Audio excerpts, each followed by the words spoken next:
Hi guys, so this week's going to be a little bit different. Obviously, I saw Endgame very recently, and I figured you guys might want to know what I thought of it. So I've actually uploaded a podcast that I recently guested on called Your Favourite Film is Awful, where every week they have different guests bring in a film of their choice and they must defend it against bad reviews, which is what we've done with Avengers Endgame.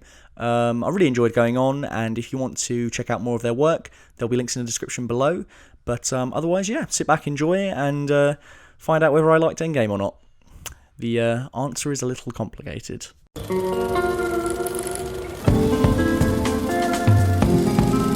What's your favorite film? God, that's awful.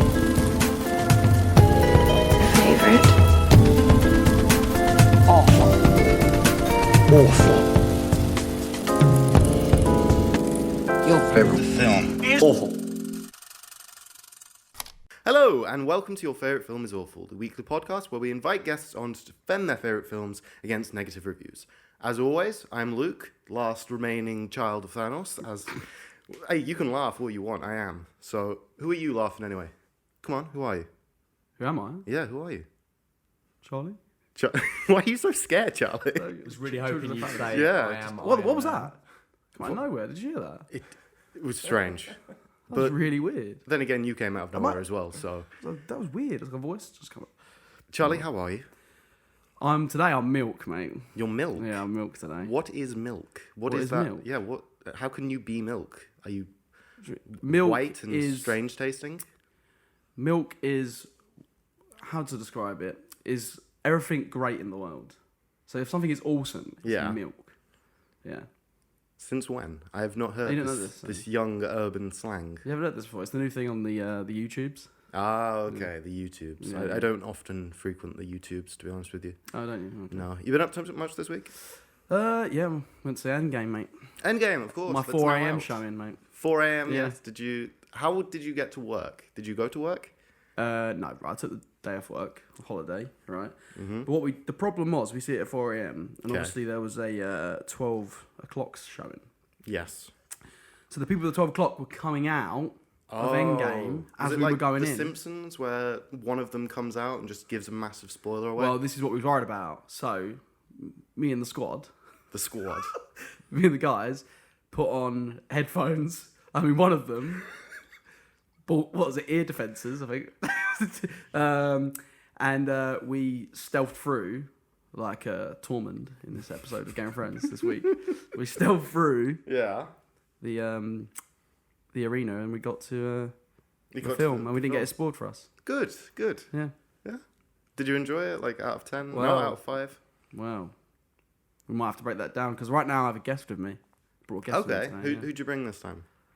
I brought Mr. Full Fat himself, Matt Will from Full Fat Videos. Oh, Say Full hello, Fat Matt. Videos. Am I allowed to speak now? Yes.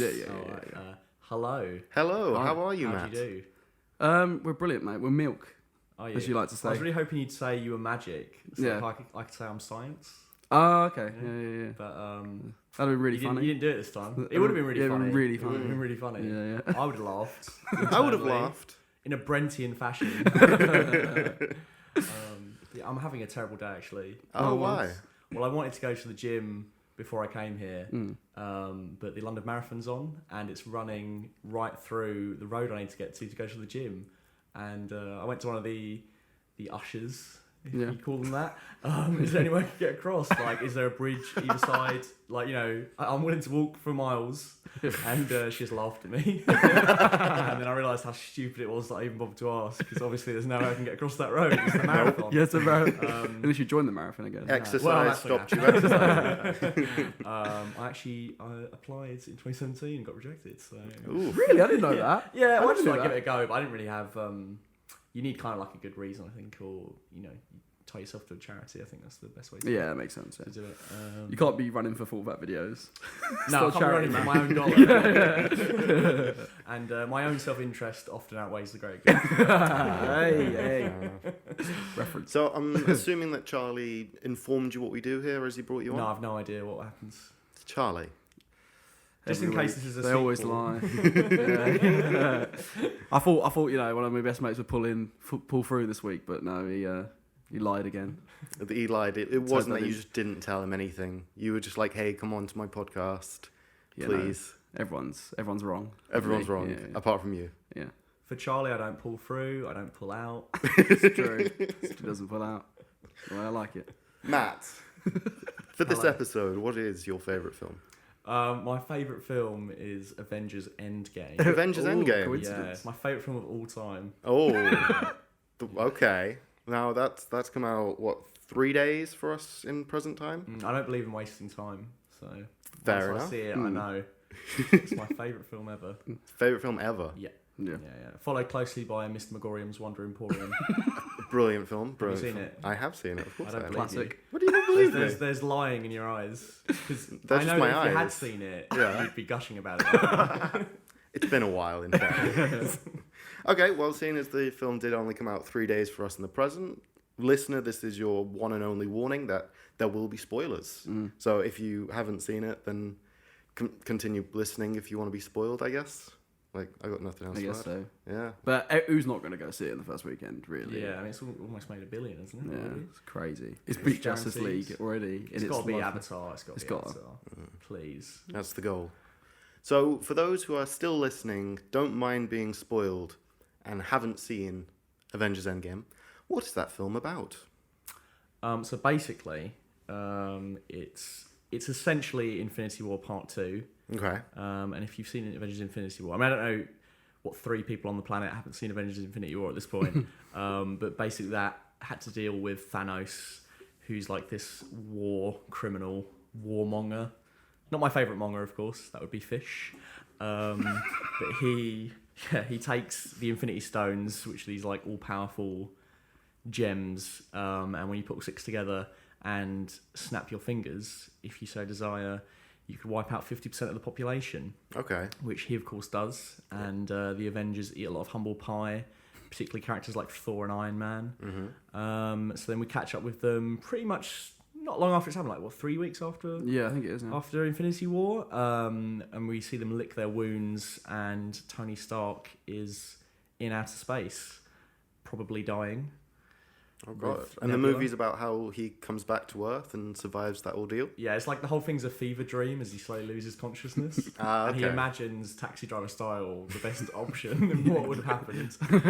Okay. Which is why there's not a lot of character development in the movie. But yeah, do I need to go into more detail? Is that enough? Is that In reality, satisfactory? you've only really said Infinity War in the first 20 minutes. You know what? We've been avoiding spoilers for so long. It's weird not that, to, Yeah, yeah. talking about the whole plot seems weird. Like, I feel like that's already given away to someone who's probably listening and seen it. Yeah. I don't, it's, just, Yeah. it's a reaction. But well, they go on a time heist, which, if you haven't seen the Peter Capaldi Doctor Who episode Time Heist, Time heist. it will mean nothing to you when they say that in the movie. But when I heard it, I laughed every time because it's one of the worst Peter Capaldi episodes of Doctor Who. I couldn't believe that Endgame referenced it, not intentionally. Well, I hope not. Whoa, who knows? So they go to basically go back through time and collect the gems in the hope that they can build their own gauntlet and unsnap what Thanos did. And it's the end of the line. It's looking for a lot of the Avengers, and they are willing to give whatever it takes to undo their epic failure. Yeah. Okay. The first epic failure as well, isn't it? First time they've Would you lost, say really. that? I'd say so. I think they Oh, lose. okay, that's Ultron they lose. I think they lose a bit in Ultron. They lose in Civil War. Yeah, from a character. But I think that in terms of like the Avengers together fighting against evil, it's the first time they really lose.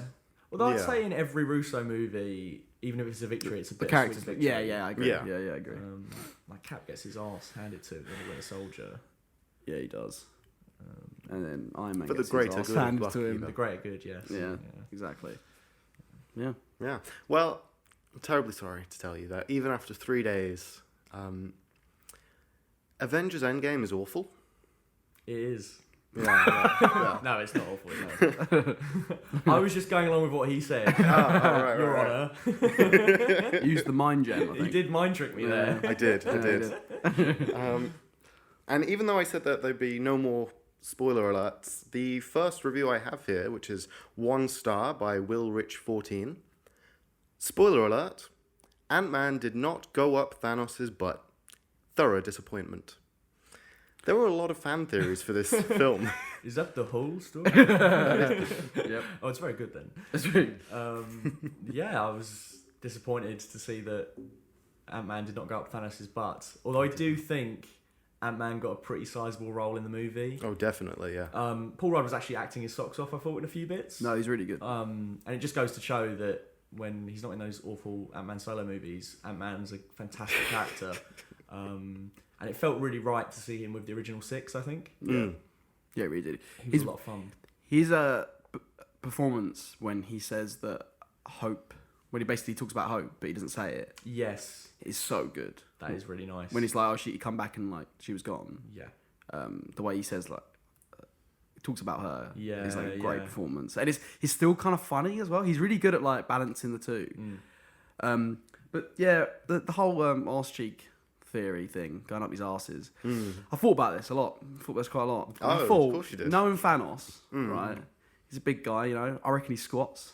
I reckon he squats some heavyweight. Okay. And I think if Ant-Man Went up tried to there. go up his arse, he'd fucking clap those arse cheeks, grasp them together with such might. Yeah. I think he would fucking crush him. I think Ant-Man would come out as medicine. No, literally. Literally. And could you imagine, like, Ant-Man's death, the dignity, he gets squashed by Thanos' arse cheeks, just grasped together, just squashed like a bug, like, boom! And you see him flex his arse, like, boom! Just fucking, yeah. That's what I thought of that. Fair. Charlie, can I ask you a question? Yeah, of course you can. And Luke, I can ask you as well, but Okay. I care less for your response. Okay. More because I know this will hurt his heart. Oh, okay. Okay, I enjoy hurting Charlie's heart as well. So. He does. Are you less sad that Ant-Man didn't get to fight Thanos Yeah. than the fact that Hulk didn't get to fight Thanos? I am quite sad that Hulk didn't get to fight Thanos, if I'm really honest with you. I thought the Professor Hulk idea was a really good idea in sort of setting up like, oh, okay, he's got the intelligence part as well as the strength. Yeah. So I thought, well, the way that Thanos beats him up at the start of Infinity War, he uses like technique, doesn't he, to like beat the shit out of him. Like the Hulk's, I don't buy that there's much difference in terms of strength too much for maybe, but I think it's because of his technique that he fucks him up. And Hulk's just about anger and just punches. This is at the start of Infinity War. Infinity War, Yeah, yeah. yeah, yeah. So I thought the Professor Hulk idea would be a great idea to set up later on, having Hulk fight Thanos, but this time he has some sort of technique or he's trained. Yes. I mean, if we're going as well, especially off of the Incredible Hulk, I believe he trains jiu-jitsu in it. He does. So- but I don't know if that carries over. I don't know if that carries over, yeah.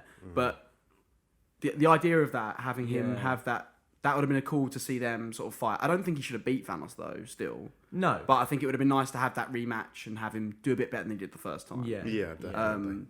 But yeah, I mean that's a very small, very like It nitpick. felt I mean. like him snapping was kind of arbitrary, and it was done so that he had something to do in the finale. Yeah. Because he had nothing to do. Yeah. Yeah. I feel like thematically he was the wrong person to do that snap. He didn't really lose anyone No. in the decimations, it's officially called. Even though I think that means 10% and not half. I'll have to get fact checkers on that. Desi. I don't think That's quite true.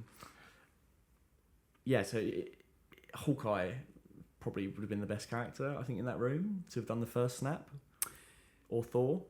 Yeah, I'd say Thor just because Hellcore's human. I don't think he would have been able to, unless he Yeah, unless he yeah. died. I don't Let's think he just- probably willed it. But Let's yeah. assume if one of If them we're talking about snaps, character they'd points. survive through some sort Okay, of yeah, plot yeah. contrivance. But I think it'd be not. I think it would have been nice for Thor to do it, especially the way he's sort of begging. By the way, that's a great scene.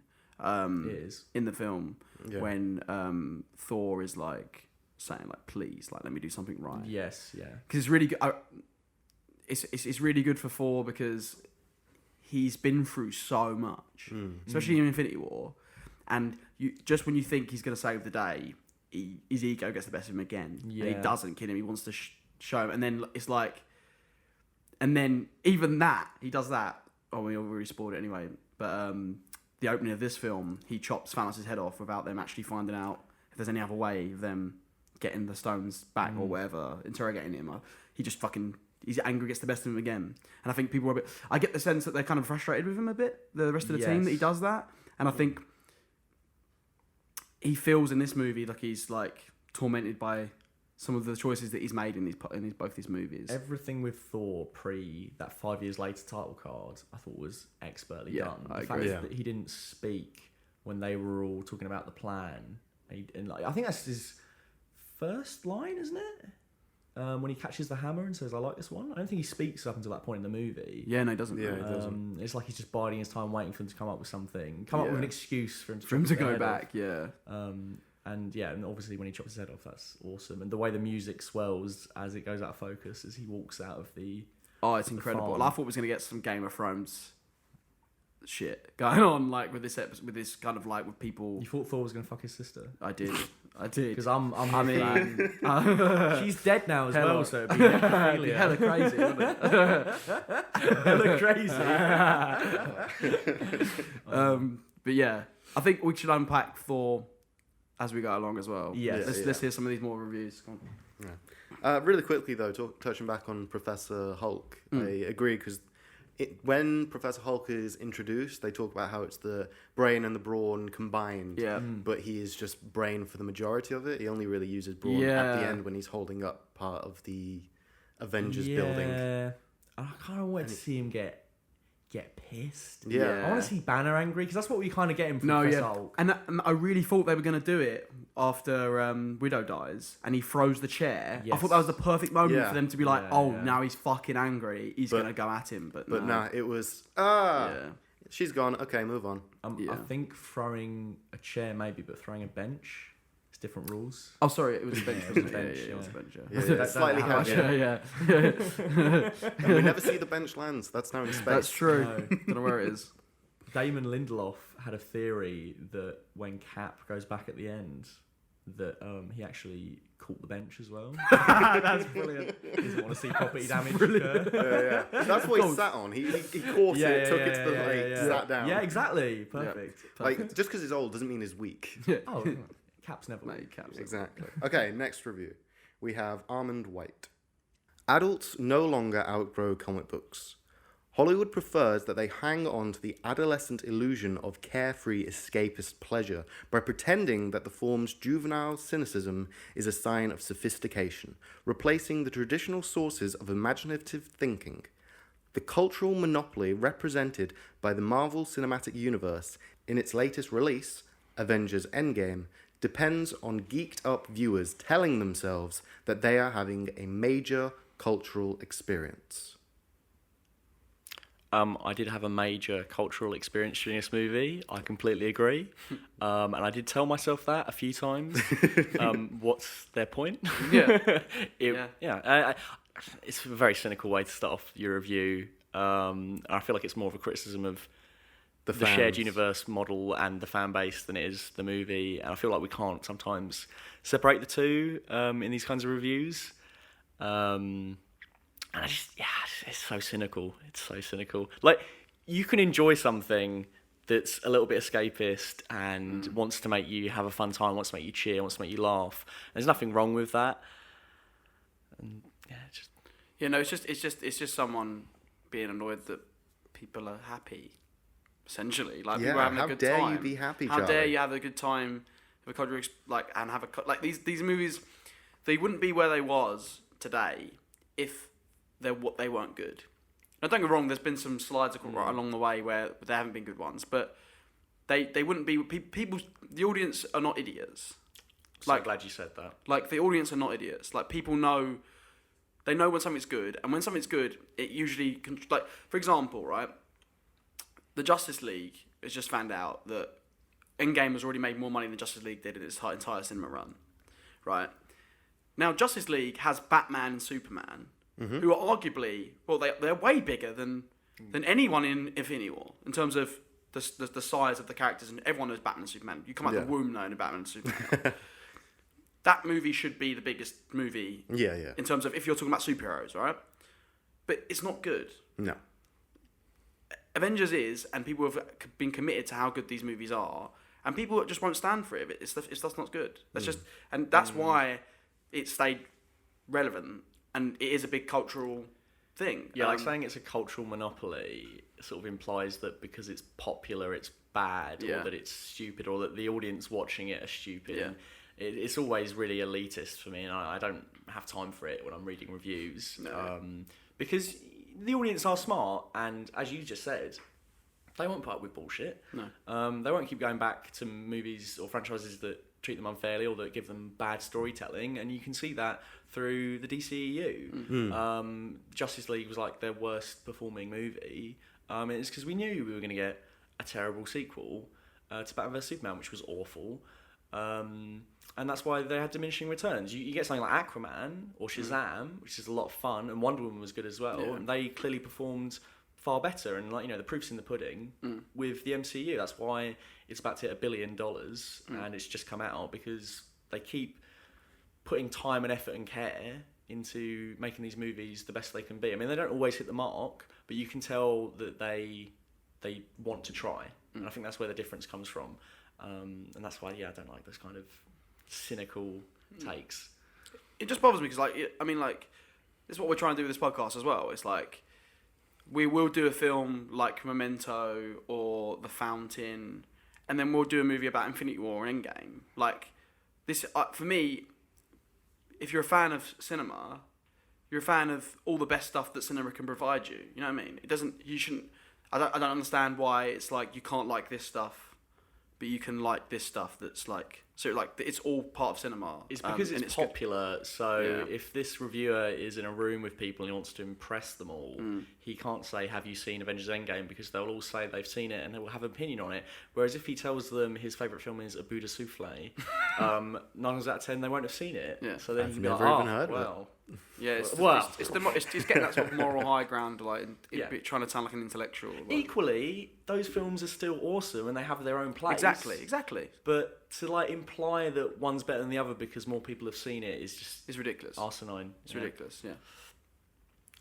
By now, the various MCU franchises have expanded so unmanageably that this overcrowded, supposedly final convocation offers no storyline in which distinct conflicts are resolved. Instead, we get just a laughably familiar but lucrative pretext. Endgame's several surviving Avenger superheroes huddle in a scrum and devise a time travel do-over. Last year's Infinity Wars had worked itself into a narrative corner, killing off most of the major characters for a cliffhanger. The morbidity suggests Apocalypse, a comic book parallel to the Rapture, but nothing so profoundly Christian happens in this anti-mythological jamboree. Supposedly final, I think was said there. Again, yes, we know the MCU is going to continue, but what this movie gives us, and I think better than any other comic book movie has attempted to do, I'm thinking The Dark Knight Rises, Logan, is end a superhero story in a fitting way. And I think the Iron Man death and Cap's Retirement plan, I guess, are the two best send-offs for superheroes on film ever. Of all time. Yeah. Not to say that Logan or what happens with Christian Bale's Bat isn't good, but I think this topped both of those. Thematically, for the stories that they're telling within those movies, I think this works so much better, and it builds upon everything we've seen from day one, and it's emotional, it's epic. I think the death in Logan doesn't quite hit the mark for me. I think the third act of that movie doesn't really deliver the stakes it set up in the first act. The threat should have in some way been tied to Professor X having those I don't know what you call them, flare-ups. Yeah. And obviously, The Dark Knight Rises, they choked on killing off Batman, which with each passing year, and now that we're starting to see how heroes die, I'm convinced that was the wrong move. And he should have died. They Goodwill hunted it, didn't they? They old did. Goodwill hunting. Literally the same way. Literally the same ending. So, yeah, supposedly final again. It's very cynical because we know they're going to keep making MCU movies, but it's the same as EastEnders. We know they're going to keep making EastEnders, but characters enter Albert Square, they have their stories, and then they leave Albert Square. And they might return, but also you might never see them again. And I mean, like soaps are a good model for why saying supposedly final, I think, doesn't quite work. Yeah, as well, and I think there's no doubt as well in my mind that that's the end of those characters. Yes. This is the end of those characters, and for me personally as well, this is the end of like my MCU, like the one I sort of grew up with. This is the end of it. Whatever they do after, it's gonna be cool. I'm probably gonna go see it, whatever. But this was the end of this part. Do you know what I'm saying? And so it has an end, and the end. I think the ending with Iron Man and Cap is, like Matt said, I think it's beautiful. I think it's the best stuff in this movie. I think it is, and maybe some of the best stuff in the MCU as well. It really does pay off all those years of being a fan, or just the stories in general. They really just being invested in good stories. Yeah, exactly. Like there's a lot of fan service in this movie, but those send-offs aren't that. Yeah. They make the most sense for the stories they were telling. Yeah. And I think in other cases the fan service in this movie is more of where I have my problems with it. But as you say as well, those endings are some of the best things we've ever gotten in the MCU, and I think for that reason that's why I do enjoy the movie overall. Yeah. Because the highs are really high. But I mean, as we will probably get into it a bit more with some more reviews, I think the lows are really disappointing. Yeah. There is some lows to this film. Don't get me wrong. I do think, just to go back, I do think as well, to end a big trilogy or big franchise in general is very difficult. Like I mean, me and Matt were discussing this after we see the film. I can't think of many trilogies that end their well, not just for franchises, in a really good, satisfying way. In the best possible way. Like, well, I think, in relation to their other movies. Yeah, exactly. So like, I think, for example, like Toy Story 3, I think is a really good ending, but I think now it might be tarnished. It's not, because now we've got Toy Story 4. Right, proper Which shame. is apparently the ending is Toy Story 4. I know, but it's just upsetting to me because I think Toy Story 3 had the perfect ending. I think Return of the Jedi is a nice ending, but it's no Empire. And I think, going on that, actually, me and Matt have spoken about this, we think that this film reminds us a bit of Return of the Jedi, in the sense that we think that Infinity War might be the Empire, and that it's the better of the two. I think it's a satisfying ending, this movie, and it feels like the end, and it really pays off, and I'm happy that it is the end. But I don't quite think it has like the sort of stakes and the character moments that Infinity War does. Not to say there isn't some, because there's some I really want to talk about in Endgame that I think are really strong. I think there's some of the best stuff. Yeah, and I really agree with that Return of the Jedi comparison. When I came back from the movie, I saw Chris, and he said, "Do you think it's better than Infinity War?" I said, "No, it's like Return of the Jedi to Empire." And he was like, "Oh, well, you love Return of the Jedi. You always go on about that final scene." I'm like, "Yeah, I love that final scene where Luke's giving into the dark side, chopping Vader's hand off, and then realising it's the wrong thing to do, and saying goodbye to his father, and seeing the Emperor die, and seeing Lando intercut with Lando. Yeah. That's all masterful Star Wars, some of the best Star Wars of all time. But then there's a lot of stuff in the second act which I don't really particularly care for.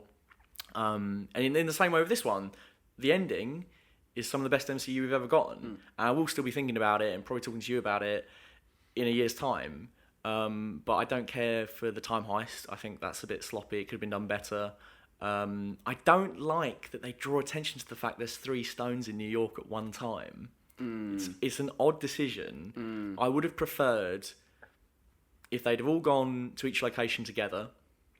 I don't think you need as many characters to have survived into going into Endgame. I don't think you need Rhodey, because he has nothing to do in the movie. Rocket Raccoon has nothing to do in the movie. Nebula has stuff to do in the movie, but I think she's one of the weakest parts of it, because her arc is the same thing you've seen in Volume 2. You see her slap Gamora's hand out of the way, and at the end they team up, and it's like, we're sisters again, and you sort of get a bit more insight into the abuse that Thanos put her through. But you saw that in Infinity War. You hear about that in Volume 2, and you see that arc in Volume 2, so I don't see why we had to go through that again. It's boring. So I don't think you even need her in the movie either. I think you should have leaned it down to the original 6, Ant-Man, have them do the time heist, keep them together, Yep. and more things should have gone wrong. Yep, this is what I would say. I think the time heist stuff should have felt like they fucked it. Yeah. It should have felt like it should have been like Mission Impossible level tension. Yeah. Stuff going wrong constantly, because I think the New York bit's really good. That's some really nice stuff in that bit. It is fun, but that's the only real tension we get from the high stuff. When it was going wrong, I was like, oh hell yeah! Like when Loki took the Tesseract, I was like, oh, so they're gonna have to try and find where Loki's gone. Yeah. But instead, it now feels more like a setup for the Disney Plus show. It does. But okay. Oh, many points. To go off what you said, Matt. So I agree. Rhodes had nothing to do. I think Rocket was there with Thor so that Thor could have that emotional character moment, and Rocket could just continue the plot. And then Nebula, I think, was there for plot as well, because she was the only real connection the Avengers had to Thanos. That's my number one problem with the movie, though, is it's so much plot over character. Yeah. And I really thought we were going to slow down with this one after we had that smash and grab heist in the last movie. We were just getting through a lot of plot, that we'd get more moments where the characters got to breathe and talk to each other. Like, everything that happened with Nebula is just to position Thanos in the final battle, really. And I just think you could have gotten to that a lot quicker. Like, during the time heist, why did Thanos, when he found out what they were doing, not just find a way to intercept their heist? And then he's on their tail as they're going through these different time periods. Like, he should have been on it. It just seems like he doesn't care. No. He doesn't have the tenacity that he had in Infinity War. Yeah, it's not the same character. Yeah, no, it's not the same character. No. I really do feel like you said, I think the tension should have been as well that he's on their case the whole time as they're trying to get this heist done. The heist's going wrong. He's on their case as well. So then you got a timer to what's happening then. Yeah. I think the tension would have been. I think that'd have been way better. Because I think there's some really nice stuff as well in some of the time heist stuff. I think when they go back, and I think what I really love is when Cap sees Peggy through the blinds. Yes. And he has that moment where he sits and looks at her, and he looks at the life that he can never have while he's doing this bonkers time. And I think there's a part of him, he's dying to just speak to her in that bit. Yeah. It's heartbreaking, that bit. And I think that stuff like that, moments like that in the time stuff is really good. And I feel like, I feel like if we had that with the tension as well, I think it would have. Yeah. I think that bit's an example of why the movie doesn't quite come together in some respects for me, because whilst you've got that great scene going on, you've then got that intercut with the Howard Stark bit, which I don't think works. It falls flat. I don't really get emotional watching it. I don't. As I should. Yeah, I think he should have just said he was Tony Stark, and they should have had like a proper chat. Like what? Like why? I think that's the whole time thing that they were trying to avoid. But why is the whole point of that scene for you to hear Howard Stark say, "I'll do anything for that kid"? We already know he'd do anything for that kid from watching Iron Man 2. But then I guess it's him hearing it. Yeah. It's because he always sort of believed he wasn't. I think it's a bit of a redundant. It's I know what you mean, a connection for Tony, and for Tony to know that he's in the same position as his dad, and his dad did love him because, of course, they did have that. But he learns that in Iron Man 2. He does, but then it's like the Nebula stuff in Volume 2. It's just retreading a lot of the same steps. Yeah. But I don't like that with Nebula either. Yeah, no, I don't. But that said, how pissed do you think Captain America was on the inside when he stopped himself from speaking to Peggy, comes back upstairs, and sees Tony chatting to his dad? I didn't think of it like that. That's quite funny. I didn't think of that. You're looking at him like, you motherfucker. But when he rang up Hank Pym, it cracks me up every time the delivery, Chris Evans, when he's like, you didn't open up the box today, and he's like, I'm afraid they did. Yeah, they did. It's really good. It's funny. It's kind of green and glowing, and some of the guys feel a bit sick. But yeah, that all that Quantum Leap type stuff is really fun. It's really fun. Everything in the Avengers Tower is really fun. The Thor: The Dark World aside, I know the ether's in Thor: The Dark World, but did we really have to go back to one of the worst MCU movies? Was there not a better way we could have plotted out a grab for the ether? Do we have to go back to Thor: The Dark World? Does anyone I don't think it's care? Anywhere else. It's literally that's the film that it was in, and that's it. But it's in the collector's trophy collection. Like, could we not have gone? true. Could we not have gone to the collector's? What is it called? Nowhere. Could we not have gone to Nowhere? At the moment in Guardians of the Galaxy Volume 1, when Yondu and Ronan are both there at the same time, there's a big battle. Can we not have gone there to get the Power Stone and the Ether at the same time? Yeah, that's true. That would have been a cool I set do like piece. that they kind of flesh out his mum a bit more. Yeah, I do I like that because but I know what you're saying. It's a stagnant scene. It goes on for way too long. It goes on too long. It does go on too long. And Rocket has nothing to do in it. Yeah, no, it's literally Thor's there for emotion, Rocket's there for plot. But Thor could have just done what Rocket does. And I was really disappointed, actually, that Rocket doesn't have more to do. More to do. I was really excited that him and Nebula were the only two that were surviving from the Guardians. I thought they were going to do something really fantastic with both of them, and I don't think they do. Yeah, I think this film has some really, really good ideas in it, and I think there's some really nice moments. I do think some of it can fall flat at times, where it could have been something really special. I do think there is some special stuff in this film, though. With that being said, I just think, I don't think it's quite as tight as Infinity War was. No. But, If that time heist was, as you say, Mission Impossible tier, Yeah. I'm wiping sweat off my brow watching it because it's so tense, and they get, countless near misses trying to get the stones, and they're making things worse. And also, I feel like they set up within the rules of time travel that play out that once you grab a stone, it splinters off into an alternate reality. I thought what was going to play out was every time they grab a stone to get to that final 6, once they have them all, reality changes, or they start making things go a bit off kilter, a bit more divergent, so that once they start the time heist, they have to finish the time heist, or they're not going to go back home to their own reality. Yeah, I think you could have made it a bit trippier, because they a set bit it weirder. up. They set it up really well as well. The Cap speech that he gives is brilliant. That is a brilliant moment. And the music plays, and it's like, and then Iron Man smiles at Cap, Yeah, which is so satisfying, especially what they've been through Civil War and He's everything. missed it. He's missed it, yeah. And do you know what? I think it's even nice when Rocket and Ant-Man are like, yeah, he's good at this, isn't he? Yeah. Like, it's a really lovely moment, and also he sets up the stakes of a lot when he's like this is.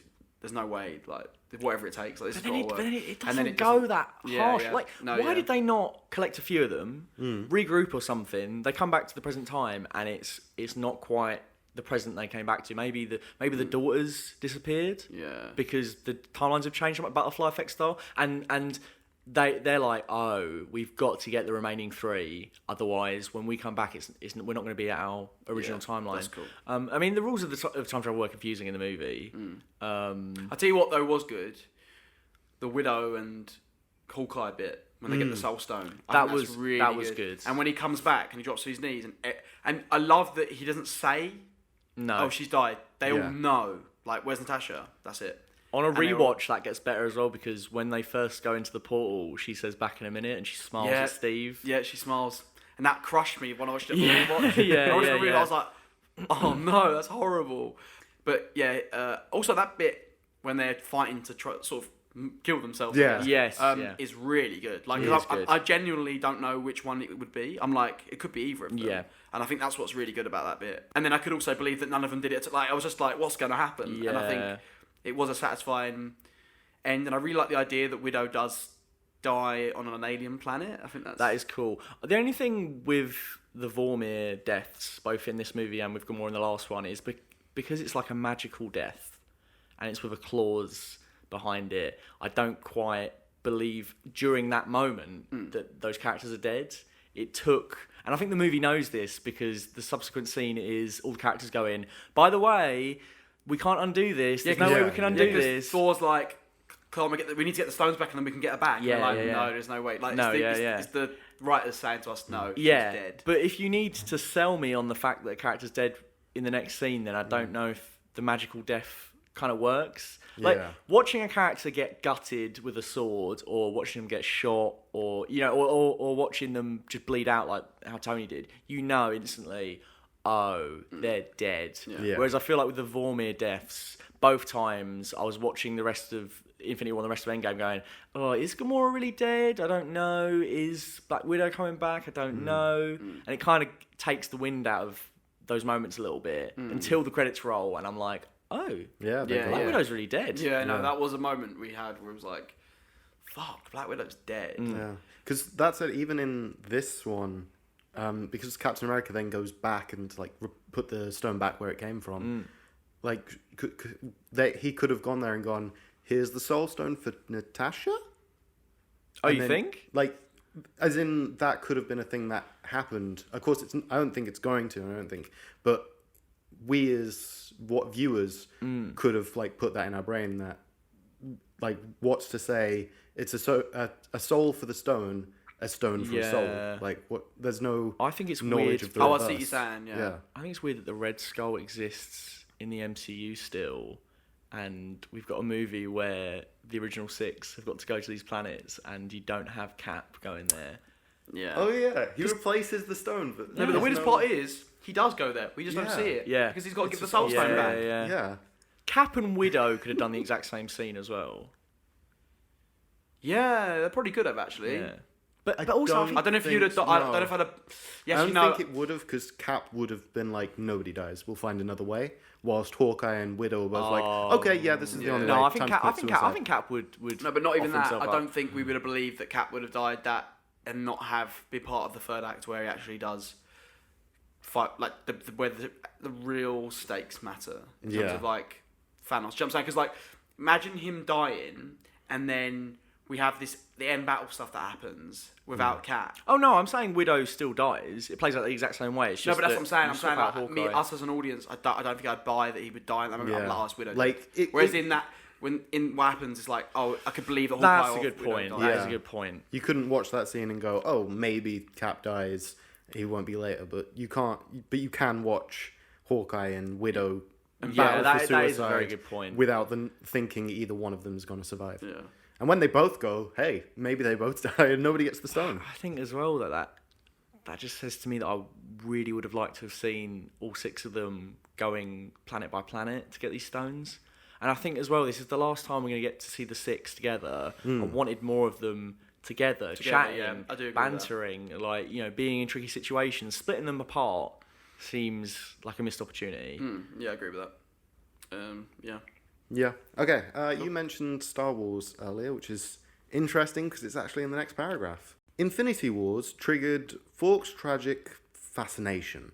Less urgent than Han Solo's carbon freeze in The Empire Strikes Back, it was more like Who Killed J.R. narrative cheat on the TV series Dallas. However, been there, done that doesn't matter to the Star Wars Lord of the Rings generation still caught up in toddler enthusiasm. Do it again, Daddy. Arrested adolescence is evident throughout Endgame's parent-child motifs. Assorted superheroes from Iron Man to Gamora, progenitors. The film's one good scene has Thor travelling back to the day his mother, Frigga, dies. He's unable to change fate, but gets a last chance to re-experience womb-like love.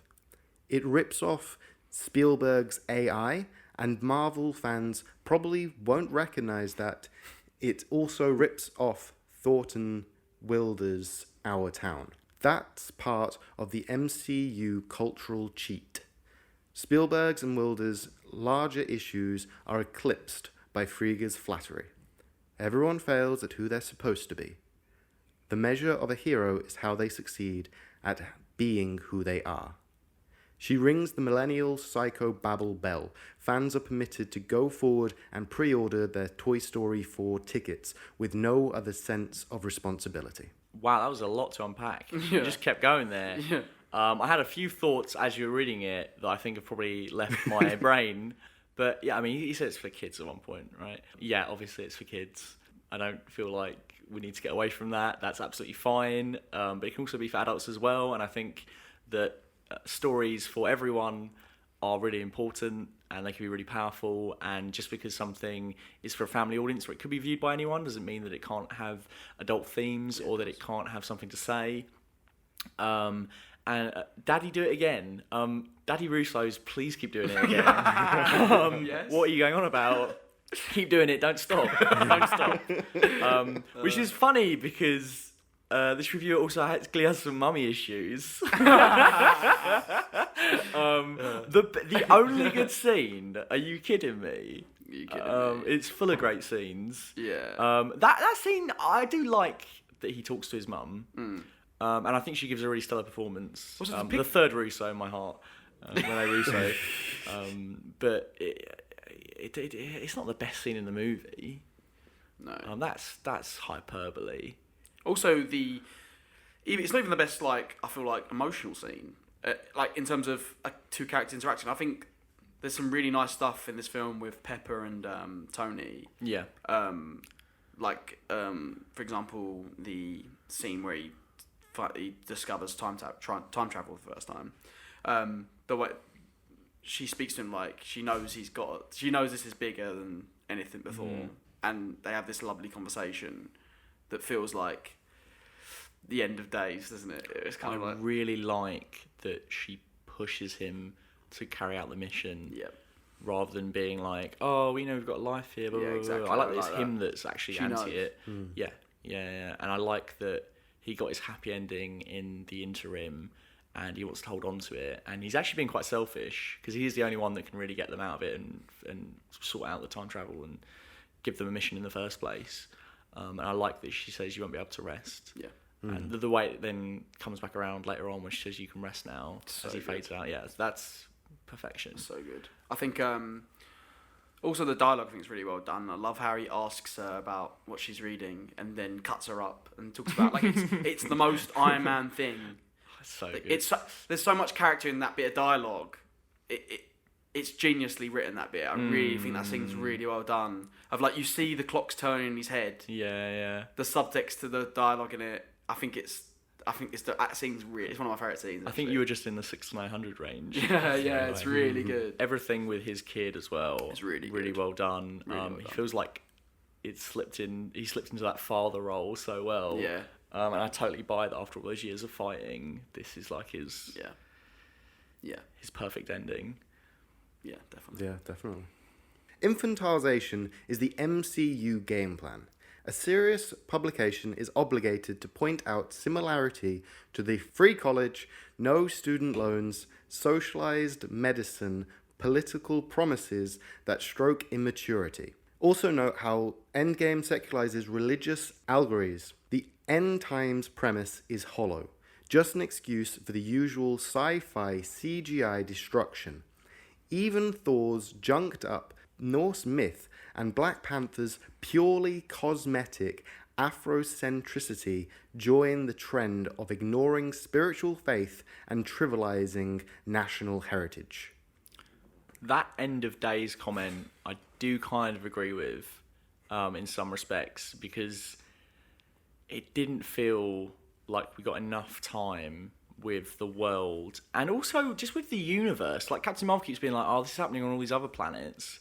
I kind of want to see that. That'd be really nice to cut to other planets' sort of reactions to people being dusted as a way to feel like this is of a massive scale. Like, in the way they sort of show in The Force Awakens when the Death Stars shoot it, not the Death Star, whatever it is, the new planet, Starkiller Base is shooting at that other alien planet, and you see the people like, I can't believe this is coming for us. Like, even within the MCU, when Ego is about to take over, you have to like assimilate the whole universe. You cut to all those different planets. You see that mother and child as they're just about to die. Yeah. And that's great. And also, that's in a movie that's really personal stakes. Most of it's on Ego's planet, so you're not expecting it to then branch out like that, and it still has time to see, you know, regular people and the danger they're in. Yeah. I mean, I thought it was a really odd choice to have. I think it's Joe Russo is the one that cameos, or it might be Anthony, in the Cap support group scene. I think it's really strange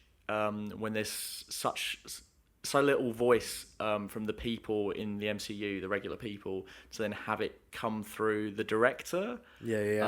I don't know if I included one, but people didn't like that. Oh, they didn't like that? No, they didn't like that he was the representation of it takes you out a little bit, because you're like, does. oh, that's the director. He does. Instead of it being like, do you know what I mean? Every It's one of screening those, we've like- gone to, I've heard people mumble, "Oh, that's the director." Yeah, and it's like, oh, you shouldn't feel that way. You should be like, oh shit, this is like a character who's like something traumatic, like this trauma has happened to them. Yeah, I don't think the line where he's like, yeah, he cried during the salads. Yeah. I cried during dessert. I Yeah. didn't.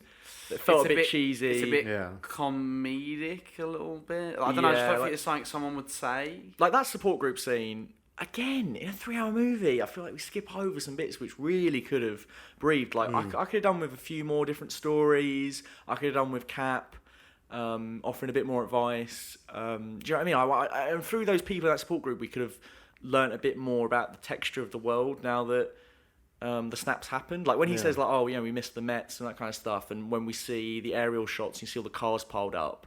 That's horrifying. I want to know what that's like. Yeah, it might have even been worth to like have Endgame as 2 separate movies, like have like its own trilogy. yeah, have a Infinity trilogy, War. of Infinity- Oh my but like God. to have Endgame as just Apocalypse, like it's a film about loss and trying to move on and all this, because they've been together for 5 years, and by then like you have that one support group scene.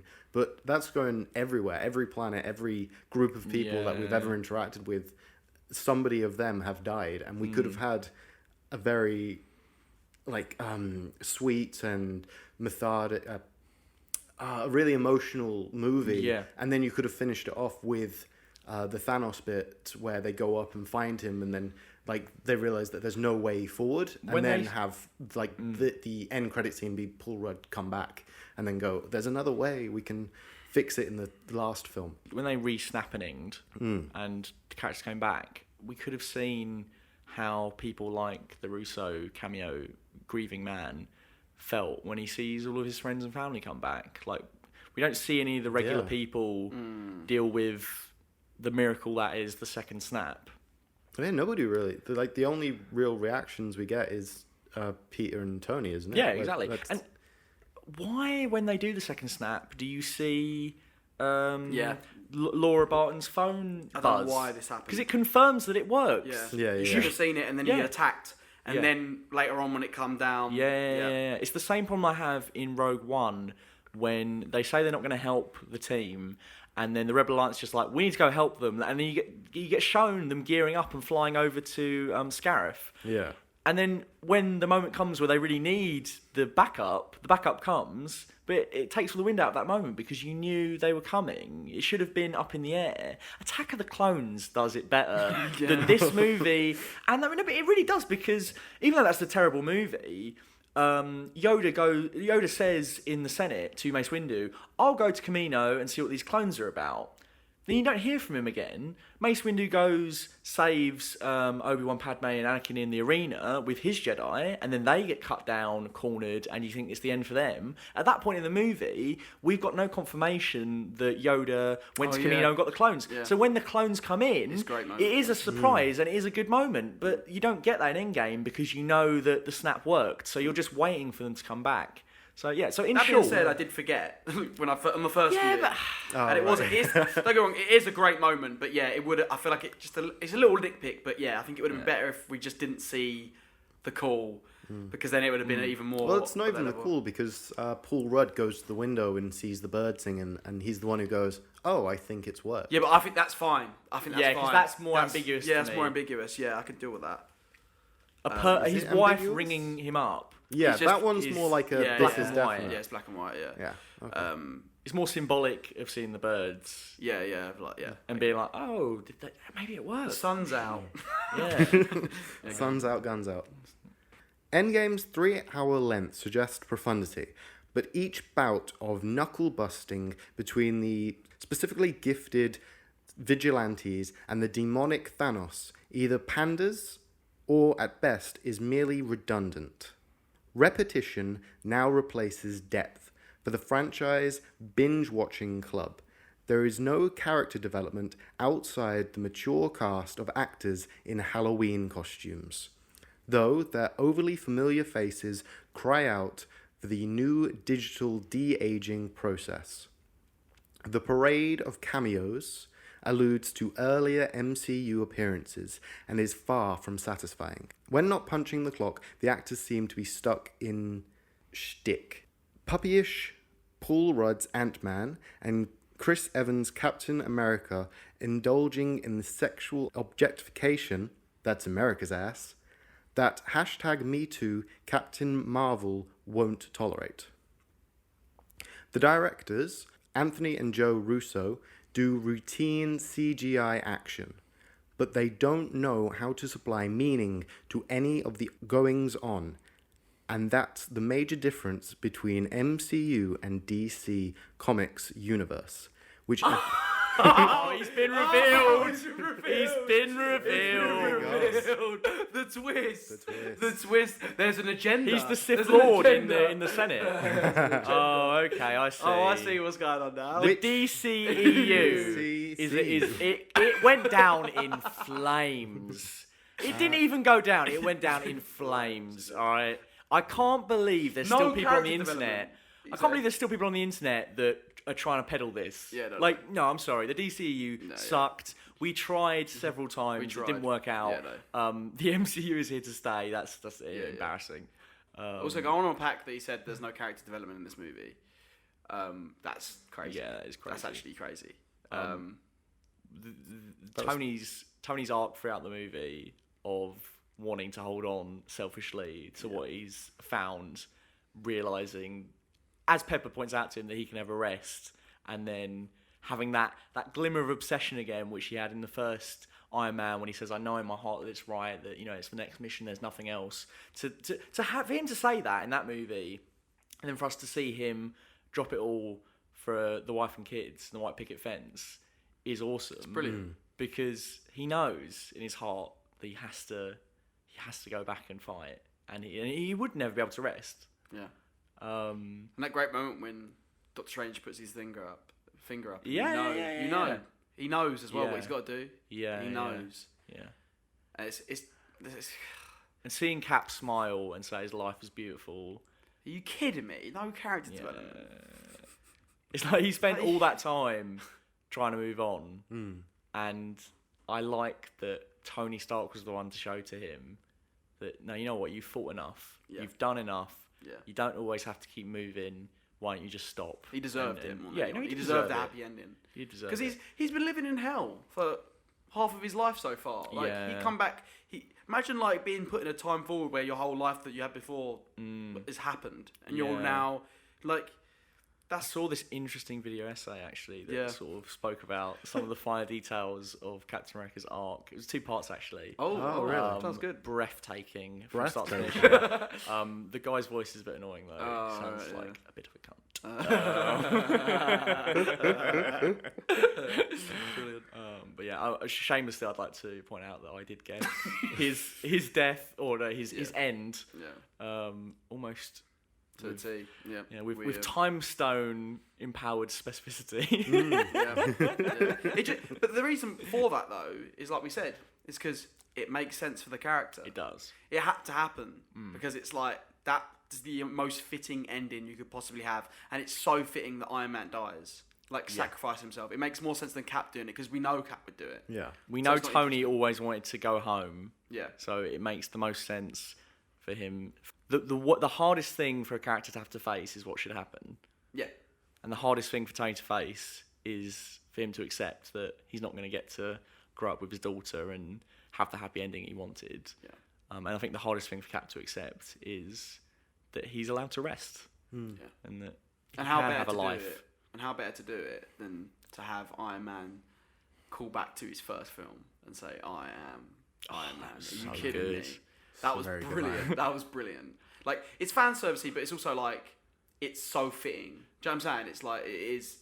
It's also how you know Robert Downey Jr. is an incredible actor because Chris doesn't care about spoilers, and he saw that a bit online before we saw the movie, and he asked me what it was like, and I was like, "Yeah, Thanos says I am inevitable, and then he says I am Iron Man," and I said it to him, and he went, "That sounds bad," and I was like, "No, you know what? I agree with you because the way I said it makes it sound really terrible, Yeah. and I don't think anyone else could say it and pull it off, but Robert Downey Jr. No, it's the way true. he does it is great." The pauses are perfect. Perfect. Yeah. And anyone that I've heard recreate it, just talking about the movie and through their own excitement, has not delivered it in the right way. No, it's true. Myself included, Yeah, because same. it's such a hard line to get right. Cap saying when Falcon asks him how, like, do you want to tell me about her? And he goes, no, I don't think I won't. I love it so much. Like, it's perfect. Like, he's so happy. Like, it actually made me like. It actually did make me like. My eyes water. Oh, we like, both cried in that first screening. We did. I was ugly Tobey Maguire crying a little bit. It's cathartic. It's really cathartic at the end because you don't. Even though that's the best thing to happen for the characters we said, it's still shocking to see. Oh, he finally got his ending. Yeah. He finally smiled. He's finally happy. And when he says to Mackie, "That's why it's yours," when he says, "I'll try my best," the shield. That's perfect. Perfect. I'm really glad the Falcon got the shield as well. And also, like, with the Disney Plus series, I'm really intrigued to see how that plays out now. Yeah, with Falcon. I'd be interested to see if they rename it Captain America and Winter Soldier. Because he's Captain America now, isn't he? Yeah. It's not going to be the Falcon show. Unless it's set before this. Yeah. But I don't think it will be. I think it will be about him stepping up and Bucky being his right-hand man. Also, you know that Bucky can tell Steve's not coming back. Yeah. And the way they play that is so good. It's the little smile you get. And also, Bucky knows that Mackie's going to get the shield. So he stands the back and he says, no, you go ahead first. Yeah. That's perfect. Brilliant. Again, some of the best of the MCU we've ever had. Yeah, definitely. And it does actually hit you a little bit when Mackie says, like, I'm just sad that I didn't live in a world with Captain America. Oh, yeah. I'll be bummed. That's it. I'm happy for you, but I'm bummed that we're going to live in a world without Captain America. Something like that, isn't it? Something like that. Yeah, I think we all felt that. No, yeah. It's like, oh, shit. Like, we're going to have no Iron Man anymore, no Cap anymore. And that's why this film does really feel like a definitive ending. Yeah. Because those principal characters aren't going to come back. Yeah, no. And also with Thanos as well. It's going to be weird not having Thanos being in the background, not having the Infinity Stones in the background of the MCU. That's a huge change. That is a huge change. Because they've driven so much of it. Yeah. It's true. It's exciting. No, it is, yeah. Yeah, for all its flaws, it does have a perfect end to this saga. Yeah, really it's sloppy in the way it gets to that third act, but when it gets to that third act, it's really stellar. And there's enough good moments and good ideas throughout the whole thing that I did really enjoy it. I think the only thing was the first act's really strong though as well. The first act is strong. Yeah. I thought in my head it was going to be the best MCU movie, maybe better than Infinity War. In actuality, now that I've seen it, I'd probably rank it 6th, maybe. I'd go Infinity War, Winter Soldier, Volume 2, Civil War Volume 1, Endgame. And it's not that any of those movies I could probably are bad. I think all those movies are fantastic, Endgame included, but I really thought it was going to edge those out, and it didn't quite for me. Yeah. Which is not a bad thing. No, it's not a bad thing. It's a great movie. It's Kill Bill Volume 2 to Kill Bill Volume 1. Yeah, definitely. Kill Bill Volume 1 is its own movie. It's tight. It's telling one story. Kill Bill Volume 2 is just trying to wrap up all those ends before the credits roll. Yeah. And it's still entertaining. It's still a great movie. Yeah. But I can watch Kill Bill Volume 1 and feel like I got a complete experience, even though it ends on a cliffhanger. Whereas Kill Bill Volume 2, you can't have an enjoyable experience without watching the first one. And also, I'd be really intrigued to see someone cut Infinity War and Endgame together in the same way as Kill Bill. Yeah, the whole bloody affair. Yeah, that's it. Yeah, I want Avengers, the whole bloody affair. Yes. And I think Endgame will play better because of it. Yeah. No, I think so too. Yeah, definitely. Do you think that would be that movie would be called Infinity Gauntlet instead of Infinity War Endgame? Oh, well, it's interesting, isn't it, that when the movie was announced, it was Infinity War Part 1, Part 2, because I think they said officially that it changed because they realised the story wasn't going to be one big story, it was going to be two distinct expressions, but I think that's a marketing thing. It makes more sense to me for them not to call it Part 2 than to call it Endgame, but it really is Infinity War Part 2, yeah. For better or for worse. Yeah. Agreed. So going back to the MCU... This guy's review, yeah. Okay. We've got to wrap this one up. Yeah, we'll get to the next one. I just Nearly agree with there. anything he says now. So that's the major difference between MCU and DC Comics universe, which advanced the Christopher Nolan's nihilism to Zack Snyder's visual richness and emotional depth. I believe this is a great review. Are you living in a dream world? You're living in a dream world? I didn't lie to America. What is he going on about? Someone wheel him out. Snyder's Watchmen was the first comic book movie to deal with mature themes and play out a credible moral dilemma.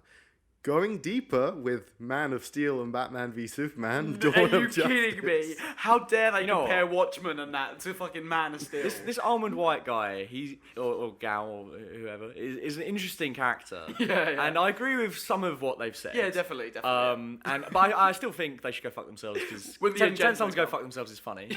Charlie, go fuck yourself. Okay. Don't matter, fan. Luke, you can stay. Yeah. Okay. Well, I it's see. Well, I'm gonna interesting snap at how it. you reacted because Snyder's art angered the kiddies. It angered the kiddies. I've noticed as well. It's perfect, this review, because it starts off with him telling everyone that they're like he's a mature adult. You should be a mature adult, and the Marvel films are about kids movies. And then to have the twist. That was him being a satisfying. DCU fan, what a review! It's Batman brilliant. v Superman is an incoherent mess of a movie, and it makes no sense, and it's boring, and it's murky, and it's everything that's wrong with comic book movies. So for him to think that's a fucking masterpiece, I mean, he's right about Watchmen. Watchmen's fantastic. great. Watchmen's And I should point out, because we did just make fun of Zack Snyder, because it's funny. Zack Snyder, he's a good director, and I do like a lot of what he's done, and I think Watchmen's fantastic. I think it's his best movie, and I've got a lot of time for him. I'm excited for his zombie movie. Having said that, Batman vs Superman is a piece of shit. Yes. And I'm not going to beat around the bush with that. Yeah. I was so excited for that movie, and the fact that it was one of the worst films I've ever seen in the cinema is crushing. Yeah. It's crushing. I couldn't believe how bad So it was. I just can't believe people defend it. But anyway. Well, it's interesting you say that as MCU fans. Well, I think you'll because find we're kiddies. You are kidding. MCU fans don't know what great filmmaking is. They defer to Magnificent. Magnificent! they defer to their post-Star Wars indoctrination. The Russo brothers' big battle isn't a climactic summation, just a clash of CGI dots like the indecipherable, intermittable Lord of the Rings skirmishes. And the sentimental, nostalgic farewell to two beloved Avengers is hokey. Snyder rescued comic book movies from nihilism and juvenile... Rescued. Making modern myths worthy of adult spirituality and politics.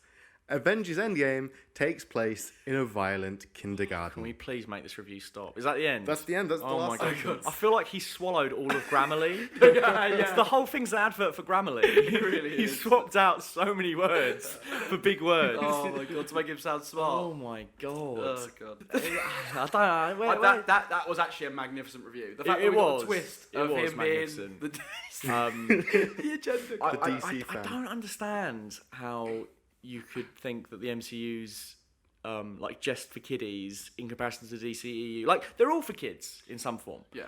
But watching the Winter Soldier smash Trevor Slattery's head into his fist repeatedly and then choking out Tony Stark's mother in front of Tony Stark for him to then flip his shit is one of the darkest moments in the MCU. It's darker than anything in Batman v Superman. Like it's not physically lit darker. You can't see what anything's Yeah, going the on. in colour Batman v grade. Superman, I think that the colour grade doesn't matter to how dark a film is. I think this guy gets confused. but yeah. And also, like, are you really defending? Like, I know, everyone dicks on it, but that Martha scene is awful. By comparison, the Civil War mum stuff is so much better. Yeah.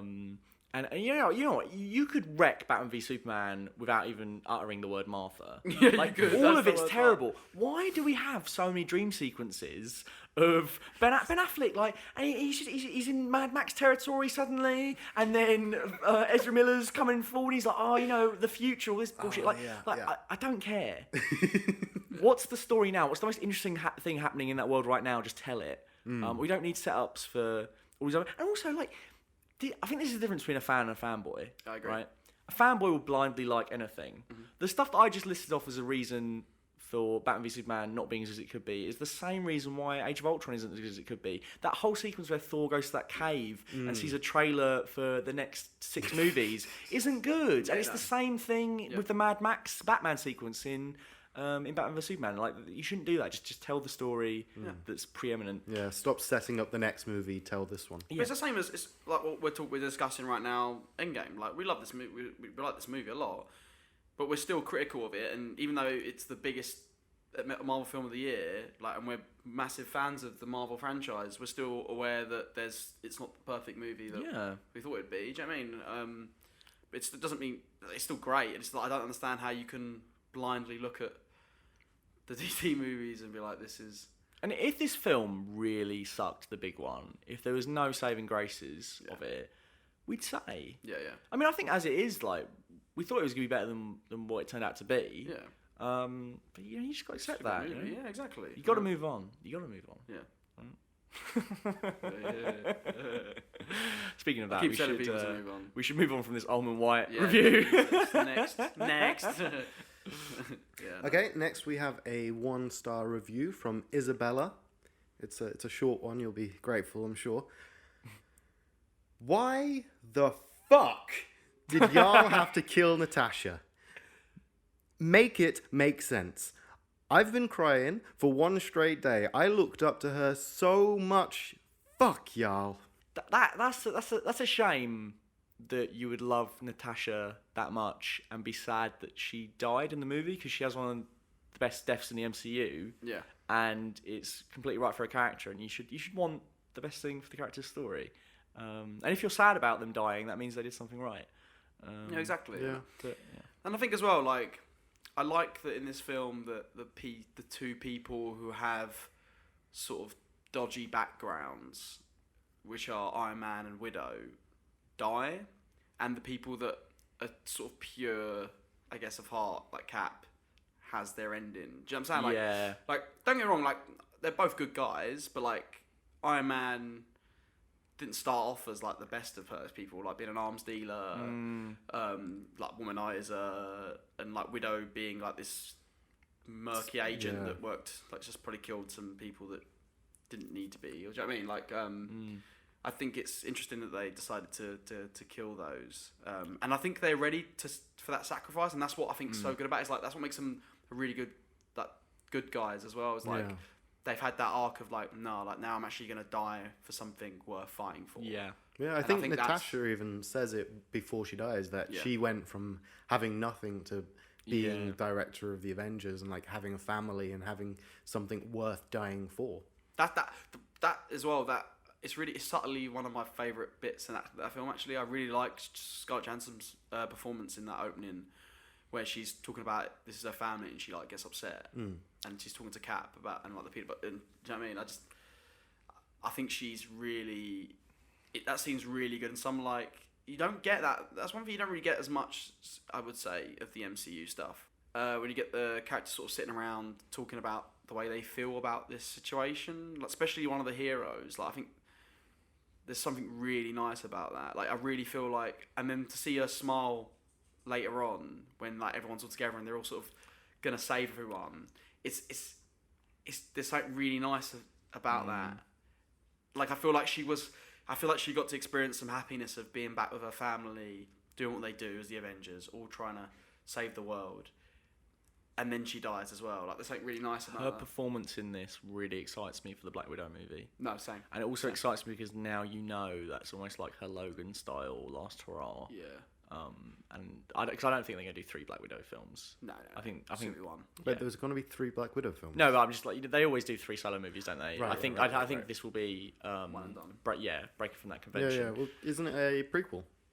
That's what I've been hearing. Yeah, I think that's the rumor. It'd Isn't be weird it? if it. Yeah, the rumor that it's like Baghdad or Bangladesh, whichever one they keep. I mean, I'm down. Budapest. I'm down. Just give me Winter Soldier 2.0 starring Black Widow. But I think it should be that kind of tone, that kind of scale. Because I mean, we've had enough exhausting cosmic battles now in the MCU. Like, just give me something small scale again. And Black Widow's the character to do it with. Definitely. Agreed. Right, I have a 2 out of 10. It's from Zeknos. It's bullet points, so interject after each one, I guess. Can you like give me a smouldering stare when you're done with the bullet point? I'll So I don't point want to at cut you up. Oh, no, I like being cut up. It's fine. With a knife. Yes, please. This review contains spoilers. The movie left a bad taste, unfortunately. Whammon power was pushed obviously in one in-your-face scene, and of course in every scene Captain Marvel is in. It was distasteful. How did they spell whammon? Wamen. Okay. Yeah, Whammon. And what does that refer to? I believe the women. Women. Oh, yeah. Oh, now I know what they were talking about. Yeah, Right, cool. I think there's a few different sides to that moment. I saw a tweet which I think has a point that was saying that it's pandering because women have been kind of shortchanged throughout the MCU for so long. Like we've got characters like Gamora and Black Widow. But like we've only just now obviously had Captain Marvel. It's the first female solo movie, and 22 movies in, for it to be so male dominated, and for the female characters to just get their little scene where they're all together and they're gonna kick some ass, felt like a bit like it didn't feel like Making up for lost time. yeah, making up for lost time. It didn't feel like equal to all the screen time the male heroes have gotten across the entire MCU, and I do get that. I think what it was actually trying to say was we know we've not devoted enough time to female characters across the MCU, and even though this is also an ending of sorts, I think also the final kind of 20 minutes of Endgame are looking to the future of the MCU, and I think it was saying these characters are gonna lead the charge, literally and figuratively across the next phase of MCU movies, which is very cool because a lot of them are great. Valkyrie's great, Gamora's great, and that was very cool. I did like that, and I do think to a certain extent, you know, we've 22 movies in. It's okay to put up the bunting. It's okay to get the party poppers out. It's okay to celebrate aspects of these movies. So you know, let's get all the female characters together. Let's have them charge into battle. Like, why not? Yeah. And I do feel like this is the only movie where I don't mind that there's a lot of fan service stuff in, because I feel like it's a sort of love letter to the fans for staying with us for this whole time and watching it. And I do, so I don't mind it as much with, like, you know, Thor with the hammer. There's like all these big moments that we've sort of, the fans have always wanted from like comics or whatever. The only problem is when it crosses into hurting the story. Like, yes, it celebrates a lot. Yeah, I agree. But for example, the time heist is a lot of that. Yeah. But I also needed some tension. I also needed things to go wrong. I agree. Totally agree with that. Yeah. Captain Marvel being pushed into the movie with some reshoots is damn so obvious. You can clearly tell her scenes feel very off. I think we know the sort of critic, should we say, we're dealing with here. Yes. I thought her usage in the movie was disappointing. No more disappointing than Rocket and Nebula. But the problem with Captain Marvel so far has been that she hasn't been challenged. And I think it's bullshit when people say she's unlikable, she's smug. Like, you didn't mind that when it was Tony Stark being smug. Yeah. So what it really is that you don't like seeing women being arrogant and smug. Yeah, exactly. I'm all here for it, okay? But the difference between Tony Stark and Captain Marvel in the MCU is both of them are smug, arrogant characters, but Tony Stark has been fucked up. Yeah, You've Tony seen Stark you can punch in the face and he will bleed. Punch Captain Marvel in the face, your hand breaks. Exactly. No one really likes someone who's super powerful and everyone knows they're super powerful and they're super powerful and they're still reminding everyone how powerful they really are. Like, it's not... It comes across... It does... Like, they're making you feel a bit... When she's in like the you're room... not superior, sort of thing. When she's in the room, you don't feel like there's a problem that they can't overcome. Yeah. And she wrecks Thanos. Yeah, it's a bit worrying because I was really worried because I thought the Russos would show you her power level a bit better. And I thought, like... I was surprised... Like, I like that she was giving Thanos a good fight. I think that was really cool. Yeah. I think they go too far when he headbutts her and she doesn't move. Because I think even if he headbutted the Hulk would move. Yeah. And I think that's a bit of an issue. I feel like in terms of like, what if Thanos can't stop her?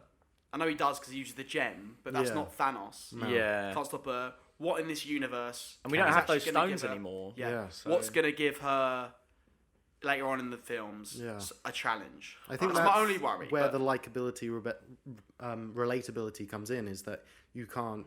I can't relate. Yeah, it's like Superman. You can't Yes. really, as like much as everyone loves him because he's the good boy, he's the Boy Scout. You can't really relate to him because there's 2 weaknesses: magic. Well, and Superman has kryptonite. plenty of weaknesses, and he has plenty of villains that can go toe to toe with him and can fuck him up. And when you see that happen in the comics, he's great. And I think the problem with Superman on film is that he's never really had enough of a challenge physically, in the same way Captain Marvel hasn't. And I think that it's the same problem for both of those characters. And also, I didn't think when I came out of Avengers Endgame that I would be reminded by Justice League at all. But it really reminded me the way Captain Marvel came into that finale, the way Superman drops into the finale of Justice League, because both those characters, once they come into play, feel unstoppable. Yeah. And it's a problem. But I like Captain Marvel a lot. No, I like thought Captain I thought that movie had some really great parts to it. I think she's fantastic. And I have no problem with her being smug and being arrogant. I think I that's think she's cool. got some real charisma in it. I think Yeah. she's really good in this as well. Yeah. I think her performance is really good. She's obviously not in it that much.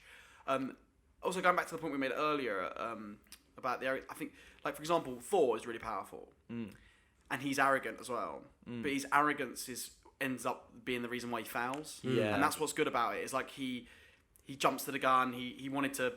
He could have chopped off Thanos' head, but no, he wanted to see his face before he did it. Like his ego gets in the way of his power. Yeah. Whereas like it seems to help. When she says, "I can do this thing," and then you see her go and do the thing, Yeah. I'm like, oh. Whereas when I see Thor go and do the thing, and then he fucks up the thing, and then he spends all his time moping around, Being fat. being fat, then I sympathise a bit more, and that's all that Captain Marvel needs. She needs a challenge. A big L. Yeah, she needs to fail at something. No, I agree. I think Yeah. hopefully maybe in the next movie they show a bit more of how she does when she is on the back foot. Because the rest of it is dope. I think her Yeah, outfit's definitely. dope. I think Brie Larson's dope. Definitely. She just needs the right narrative. Yeah. But this was an extended cameo, so I don't really scold Endgame too much. No, for I it. agree, yeah. It was an opportunity to challenge her, but it's not like Yeah. it's not a problem with the movie. But I am actually quite excited to see what they do with Captain Marvel. I think she's got real charisma, and I'm really excited to see what they do. Yeah. Nothing explained about the Infinity Stones. No conclusion to why what happened. No answers to. Does it actually say why what happened? Yep. No answers to what happened to Titan. No answers to the mystery. Yeah, it still says mystery. Mystery in the wisdom of the stones. I'd like to add, they didn't explain where Snoke came from either. They didn't. That really bothered me the whole time. Like, where was he? Where was he? Where'd he come from? Obviously, he's joking because. I'm not joking. Oh God. That said, I feel Xenos didn't watch Infinity War because That's a good point. Yeah. It all gets like Titan. They explained the Titans, and they explain that at the beginning of the universe, the Big Bang created the Infinity Stones. Xenos, I'm sure you're a lovely person, but go fuck yourself. Hold that back just a touch. First half of movie is very emotional and satisfying. So in this 2 out of 10 review, he's given a good bullet point. Wow, he's very fickle though. Yeah. She very very fickle. Yeah. Robert Downey Jr.'s best acting in his career was in this movie.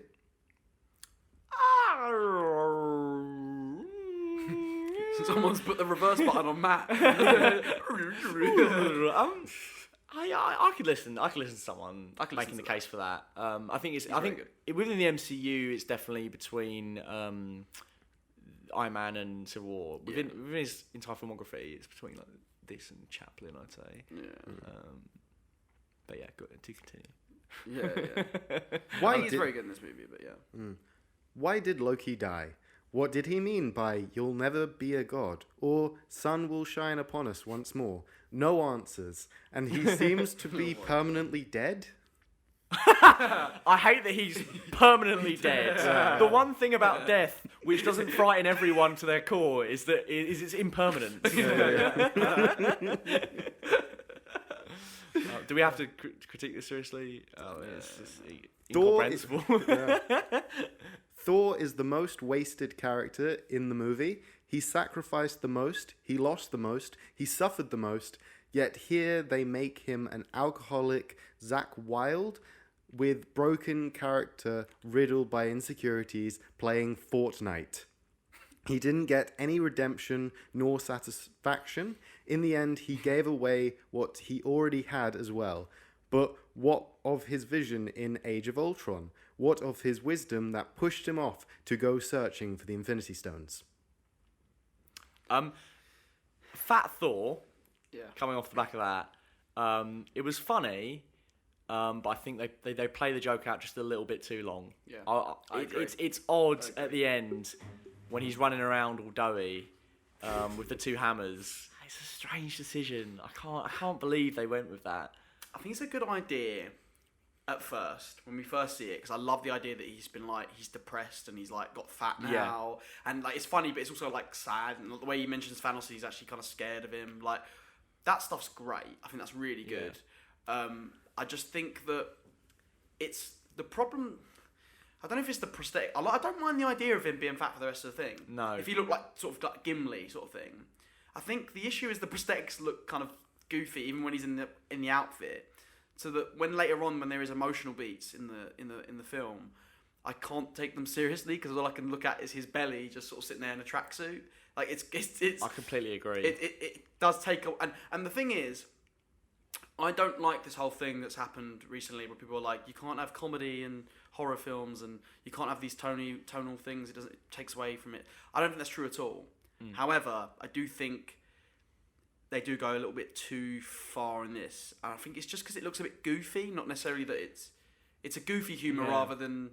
Do you know what I'm saying? On paper, I don't necessarily mind, as you say, the idea of a Gimli-esque Thor at the end with the two hammers, the braided beard and that. But you're right, the prosthetics are bad. I mean, it does pull you out of it. And I think maybe at the scripting stage, they could have gone with this idea. And then when they actually applied the prosthetics, that was when someone should have said, no, you know what, I think he should reset midway into the movie. Like maybe when he gets Mjolnir back, or maybe even just before the final battle, or maybe even past the scene in New Asgard, because it's funny in that scene, and when you see it happen again, you're like, oh, we're going with this. But you could have had a really funny gag in as well. Like you could have had like a silly Rocky montage of him like training in silly ways or something. I don't know, just him get back into shape. Like could have been really, like you could have had that. You could have had another joke there if you really wanted one. Not to say that you need to have him training, because I know people love the Ray hasn't got any training. But do you know what I mean? It's. Like I said, I don't mind the idea of him being fat. I just think maybe the prosthetics at the end, it just kind of looked. But although on this third viewing of the film, yes, I've seen it 3 times already. And we're going again tonight. And we're going again tonight. I didn't mind it as much. It grew on me because of that whole idea of like him being this sort of barbarian. With like literal no fucks, and I do like that they take away so much from Thor. Like they take away everything from him in Infinity War and in Ragnarok, and then I feel like I do like the idea again that they take more away. Like now he hasn't got the beautiful body and he isn't this. I do like the idea of that, and he's depressed and he's insecure and he's like. I really like that he gives up his kingship as well, because it's one of the few things he's been able to hold on to, and the fact that his mother says you don't need to be the person that people want you to be, or that you're pretending to be, and that he then gives it up and gives it to the person who's been a way better leader, Valkyrie. I think that's perfection. That's brilliant. And I'm really intrigued to see him aboard the Guardians. Oh, that's a great idea. That's fantastic. And I think James Gunn will do him really well. I think he'll do him justice. And I hope that's then Thor's final movie as well. Yeah, I hope so. Yeah. I was happy for him to survive this. And I think if Guardians Volume 3 was due to come out next year, as it originally was, I think we would have been getting a lot of epilogues next year for after Phase 3. I think that would have closed out the Guardians story and Thor's story, and I think we would have closed out Black Widow's story. And then from there, who's left from that kind of original recipe, MCU, Banner and Hawkeye? I don't think Mark Ruffalo's coming back. No? No, I think this is his final Hulk film. I'd be really surprised if he does another one. I think they've taken it as far as they could possibly take it. Yeah. But wouldn't it be weird if he just disappeared? Because he's barely I in don't it. think so, Yeah. because he seems like a pacifist now anyway. I could buy that he goes off to be by himself and continues his research and, you know, does things for the planet in that capacity and not as an Avenger. Okay. Like, where else could you take him now? Unless you were to separate Hulk and Banner again. But once you've gone to Professor Hulk, you Yeah, can't I really agree. go back Yeah, from you're Professor right. Hulk. Yeah. And also, he's never going to get his solo movie because of Universal. So if we can't get the solo movie, I'm happy for him to not be in Avengers films anymore. Yeah. I just think it's a shame. I think the Russos didn't quite know what to do with Hulk, sorry. I agree. Yeah. I think they're fantastic directors, No, and yeah. I think they've given us some fantastic movies, but they can't get it all right. Of course, yeah. And I think the Hulk's one of the characters they really didn't know what they were doing with them. Yeah. But they tried with him. There's been a few different Some ideas good tossed ideas. around. Yeah. Definitely. But you know, I think the best Hulk's been in the MCU is in that first Avengers First movie. Avengers, yeah. He's fantastic in that. I think he was really good in Age of Ultron. I think he's okay. Because in the first Avengers, he's more of a... Like, he's angry because Loki's making him angry, and there's no... he's in a secluded area, so there's no payoff. But in Age of Ultron, he gets angry, he does all this damage, and then he sees people, and he's like, oh shit, I'm affecting these people, which gives him a motive to go away, and we get Thor Ragnarok. I do like that, but what I really like about Banner / Hulk in the Avengers is that in a movie full of snark and full of characters cracking jokes, he's the one that's always the stoic presence in the corner, looking out to see if guards are gonna, you know, drop him at any point, freaking out in front of Nat and scaring her just to see what she'd do. Like that, those moments are fantastic. That bit where he's like, "When do I ever get what I want?" and he pushes the like baby's cradle. That's really really nice. Yeah. And he's the saddest character in the MCU in that movie. And then in Infinity War, he's just goofy. Yeah. I don't think that it works. quite works. Yeah, for his character, I don't think it quite works. He's the one that should always be having the worst time, can't catch a break. Yeah, like he's scared of, like you said, the soldiers and the agents and that in Avengers 1 because he's afraid of Hulk coming out, like of being like touched and angry. Do you know what I mean? Like I really like the idea of that. Even when he's on the bridge of the helicarrier and he's allowed to be there, he still looks away from the guards. Yeah. That's fantastic. Yeah. And in the end, he just sort of turns into this guy that's like, "Whoa, I'm in the Hulkbuster. Whoa, you guys are screwed now." Bruce Banner wouldn't say that. Yeah. Movie feels to be changed dramatically after a sudden change of mind. And if there is multiple cuts / alternatives for this movie, this is not the best one among them. For the depth, immersion, feeling of a structure do not exist in this movie. All the characters and events are miles wide, inch deep. That's the bullet point. Right. I mean, Yeah? it's a bit nonsensical. Movie bad. Movie bad. Movie bad. Me no like. This Thanos is not the same great antagonist we saw in the IW. He is shallow, insensitive, and, as a matter of fact, shallower than Ultron. Can we break this down? He does have a point in his opening statement about Thanos. I don't think he's as good in this movie as he was in Infinity War. Oh, definitely not. No. Getting back to what I said about it being Kill Bill Volume 2, it feels like if you were to watch this as one movie, that's the segment where we find out who Thanos is, and then he loops back round in the finale to face them. But when it's two separate movies, I just feel like, where was Thanos the whole time? Like, we learn so much about who he is as a person, what he believes in, It's his where movie, he's from. The first one. Yeah. He's a protagonist, essentially. Yeah. And then to have him now be this sort of just Thanos, very black and white villain. Yeah, Thanos, he's so Iron generic. Man. But he wasn't in Infinity War. No. That's what was... No. I think the bit that got me was when in Endgame, Thanos goes, "Oh, I see it worked. It's just you guys that are fucking me about. Do you know what? Instead, I'm just going to kill everyone. I know my plan worked, but now I'm just going to kill everyone." And it's like, no, fuck you. Don't just kill the... Next time you do this bit, kill the Avengers, and then no one's going to oppose you, and you'll be fine. Your plan works. Yeah. Because that's what his mindset is. It was odd. Because he doesn't even really interact with them at the end. He fights them, yeah. I do think it's cool though that the Thanos from Infinity War won in his mind. Yes, that is cool. That's really cool. Like I like the idea, like because he doesn't know any different. So when Thor chops his head off, he's like, "My destiny's complete." Yeah. Like, he just, The and work then- will always be done. And we get that confirmed that he's happy about Yeah. that when later on he is like, he says, "That's my destiny." Like When he smiles at the Oh, fact he's- that he did it and then watches himself die and then doesn't bat an eyelid, that was top tier that Thanos. was Yeah. great. That felt like the kind of characterization we got in Infinity War. yeah, definitely, that was great. That was really good. I really liked that. Action scenes are too chaotic. The fight sequences that focus on characters we saw in IW do not exist in this one. Just too much blend CG.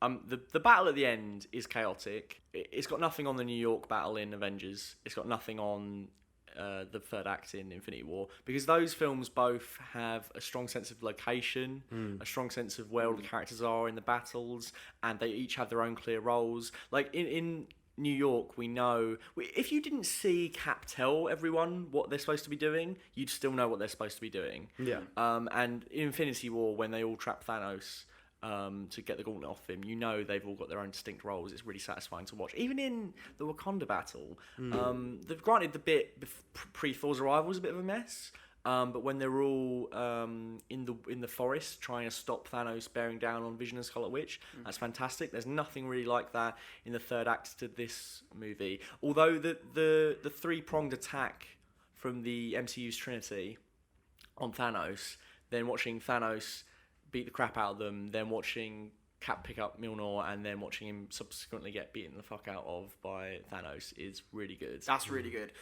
I think what they get right in Infinity War that they don't quite do as much in this one, and they get it right in Civil War as well, is they should focus on mini battles within instead of showing the whole battle where we eventually get desensitized to the violence that's happening, and it just becomes people punching instead of like loads of things getting punched at. Whereas like when they broke it down, like you said, when it was the Cap and Iron Man fighting Thanos, that was a great bit that reminded me of that other stuff. When they show everything, it's not. They should have had more little mini sections going on of them fighting. Also, little fanboy maybe nitpick thing here. I would like to have seen the original 6 have a little bit. Yeah. We do get, don't get me wrong, we get Thor, Cap and Iron Man doing it. I just think, the way they structure the end fight, I think they could have sectioned it off a little bit. Like they do that really well in Civil War, where it's like different parties doing it, and we get in the airport bit. You're talking the airport bit. Sorry, because they have like different.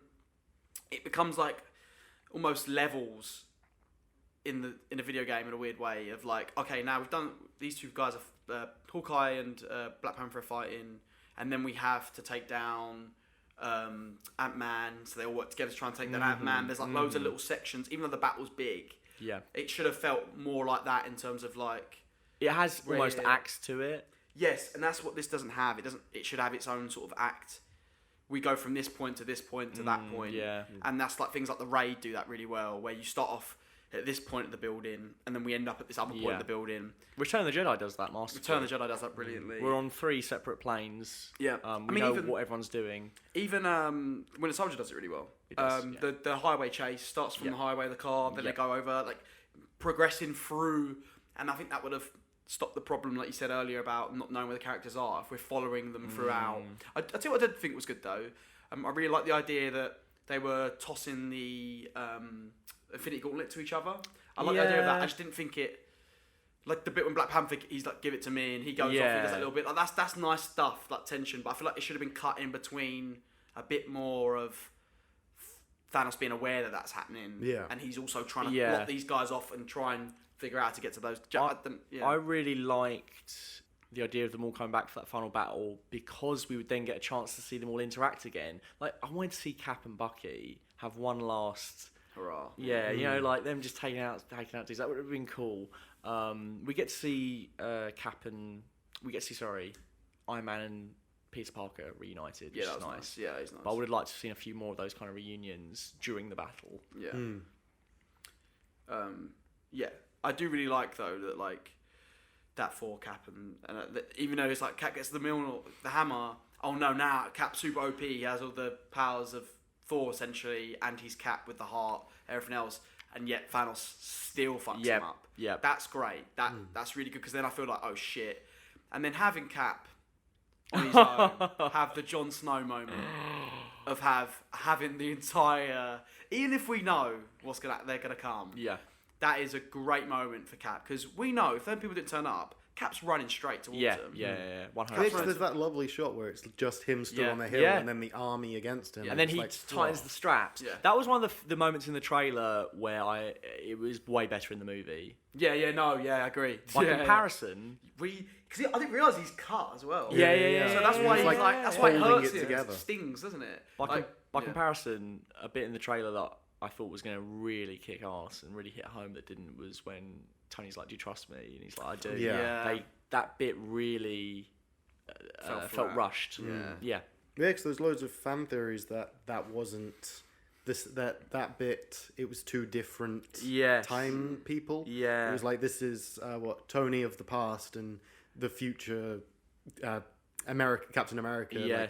Joining to fight something. But I think in general, Cap and Tony's relationship could have been a bit better done. I agree. I Yeah, don't it was really a bit feel like they rushed. ever really resolved the Civil War issue. They No. still feel like I don't mind this as an idea, but they still feel like they both know they wouldn't really hang out outside the Avengers. I feel like Yeah. they almost feel like, to me, even though they show each other stuff, I think they ultimately disagree fundamentally on a lot of things. That I feel like they still don't really like they have respect for each other, but I never really fit the sense that they I really wanted to see in this sort of like a bit where they have forgiven each other. Now we're back together, and we get that sort of call back to in Avengers when they're teaming up together, like when he fires the blasters. I like in the end battle. I don't know. Maybe I'm being a fanboy. I don't know, but I just No, I would like to have seen more of that. Even a little more. Even if it's just a character moment, I mean, it's the little character moment in that end scene, just them looking at each other, giving them something, or something to say that we're going to do this together, sort of thing. Yeah. Because it would have been really nice after what happened in Civil War. I don't know. Maybe, I think so. They didn't do enough things together. It was nice they had that little aside where they went to the 1970s together, but then they split off and they re-team up again. Then they teleport back. Like, it would have been nice for them to infiltrate that base together, maybe. And on that note, all the Winter Soldier callbacks were seriously awesome. Yeah, I like they went back to that base. I like that they did the elevator bit. And when it happened in the cinema, I was expecting him to beat them all up, but it's way better that he uses the Hail Hydra. That was because they would just trust him, wouldn't they? They'd be like, they wouldn't know. Yeah. They'd be like, surely, oh, what? He's That was Hydra, genius. but they go with it. I'd buy that. That's fantastic. That was genius. Ant-Man giving Tony cardiac arrest as well. That was sequence. great. Yeah. The only bit I thought was a bit weird was Cap v Cap. Yeah, I agree. Yeah. Because I think modern day Cap would have fucked up Avengers. He would have wiped the floor with pre-Winter Soldier Because Cap. they say in Winter Soldier that he'd been training and stuff. Yeah. So I don't I would have believed he had more technique. Do you know what I mean? More. Yeah, he trained in modern fighting styles after Avengers. So surely, yeah. he would. And I think that would have been more satisfying if he'd have actually kicked his own arse. Yeah. And the pre Winter Soldier Captain America would have been like, whoa. Yeah. What have you been eating, boy? Yeah. But then you could say that was present Cap was holding back because, like, if he inflicted any accidental damage, what does that do? I mean, to they the look like they timeline? were trying to beat each other up. Like, do you know what I mean? Yeah, I never believed it's gonna get nasty. He knows No. the limit. Do you know what I mean? But you still sort of hit someone and get them to not actually really hurt them. Do you know what I mean? Especially in the superhero world. Yeah. They fight for a bit and then they're buddies again. When I came out the theatre, I asked myself, are these the same guys who made the Infinity War? And that's it. You know what? We did actually say that. Some of it doesn't feel like the Russos. Yeah. It's really weird because, like, I had such a great experience in the cinema watching this. I clapped. I got emotional. But yeah, I do like. I do like the film a lot. I just think I think we did go in thinking this was going to be the best one, and it's not quite the best one. It's very good. It's a frustrating watch. It's a frustrating watch because I think there's some really good ideas. Some of it lands and some of it doesn't quite. And I think that's what can be frustrating about it. Whereas Infinity War, it gives you stuff that you didn't know what you were going to get. Yes. And it's even better than you thought. Whereas this, it's like, there's some stuff that we knew we was going to get. Some of it is better than we thought, but some of it doesn't quite land. And the thing for me that makes it not feel like a Russo movie is they always surprise you, and there's always a turn in the narrative that you weren't quite expecting. They do that really early on when they go to the farm, or the garden, sorry, and Thanos is like, no, I destroyed the stones, and they chop his head off. I was not expecting that scene to go that way at all. And I was like, oh, this is cool. And now I don't know where we're going to go. And then the rest of the movie kind of played out how I think you think it's going to go. Yeah, I agree, yeah. You expect them to collect the stones. You expect them to snap them back. You expect either Tony or Steve to die, and for the other to get the happy ending. None of it really felt that surprising. The bit that really excited me, which I then don't think they delivered on, was when Thanos says, "I'm going to use the glove again, and I'm going to reset the Earth so that none of you remember I did it." I was like, "Oh, is he actually going to win-win?" Yeah. Because they won't know, and also that explains why those characters would be leaving and why the universe would reset and why no one would remember. And I was like, if they do that and that's what happens, and we spent the whole last year going, yeah, Thanos won in Infinity War, but he's obviously going to lose in Endgame, and then he wins again. Yeah. That would have been cool. Well, yeah, we said that in our Infinity War episode. Yeah, we did, yeah. I was speaking to a friend, and he thought that was going to be Thanos' plan, to snap and make the half that remained just forget. Just nobody... Cool. That'd have been, Yeah. It's really nasty as well. But then, he says, I hope they remember you. So it'd have been nice in this one if he had that arc of like, nah, you know what? You've been a pain in my fucking ass. Like, I hope they Which I forget think you. that's... Do you know what I mean? He's sort of like... That's what I don't like about this Thanos, is that he doesn't have that step of... No, like, he has part of that step of, I'm going to make you all forget. But then instead of, I'm going to do everything again, I'm going to half the world, you think you've won... but I'm going to do it again, and the half remaining won't remember. He just goes, I'm going to reset the Earth. All of you are going to die. And He's like, lacking the will that the Thanos of Infinity War has. Yeah. The Thanos of Infinity War is the best MCU villain because he will stop at nothing to achieve that goal. And you feel that through his character, you feel that through all the situations he's put in. This one, I felt like he was chilling. He watches the recording. He's like, oh, cool, my destiny's going to happen. I guess we should go to the future. And, like, even when they're fighting, I don't really get the sense that he's, like, desperate for that glove. No. Yeah. I do like when he gets nasty with, like, with Cap and he starts fucking... No, that is cool. That's a really good bit. That is cool. I think, Yeah. As you say, he should have been on their case. Yeah, he should have been on their case. I do like, as well, though, we see him watch everything turn to dust before he does.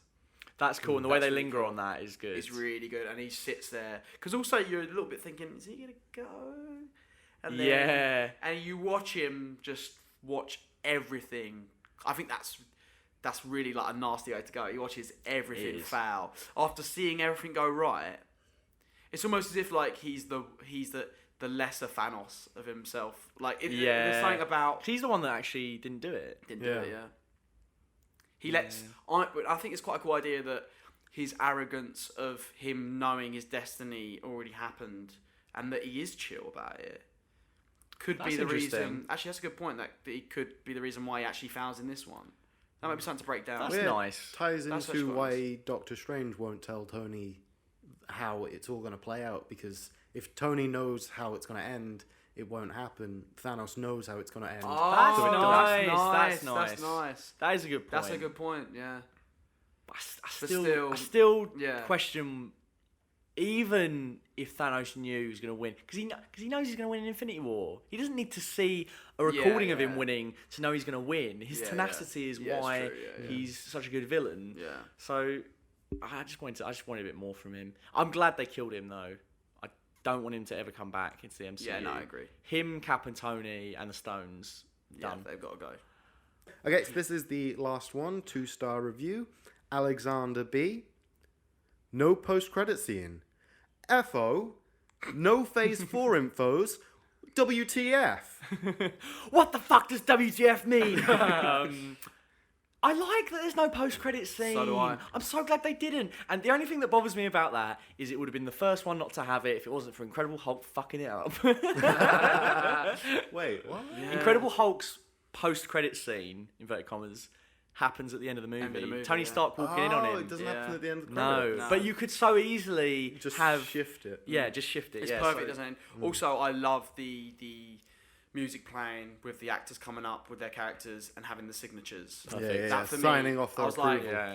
Yeah. because it also, what it done to me as well was like, you can be as snobby as you want about superhero movies, but what we just saw with with Endgame was cinema history. It was.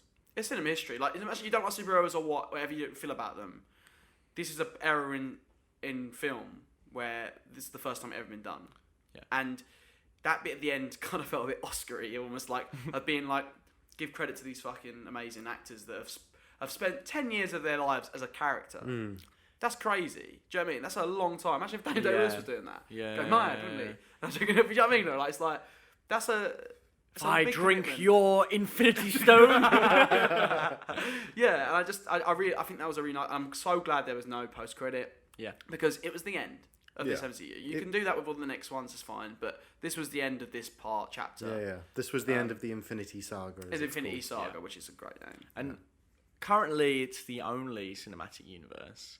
But when we look back on this and talk about what it did for filmmaking, it's going to be the first cinematic universe. Yeah, no, Because yeah. we will get another cinematic universe that works. Oh, yeah. Mm. 100%. And And it'll be good. And you know what? A cinematic universe in a different genre, like that we're not expecting, that would be great. That'd be great. so interesting. And then we'll also get our standalone movies, you Yeah. know?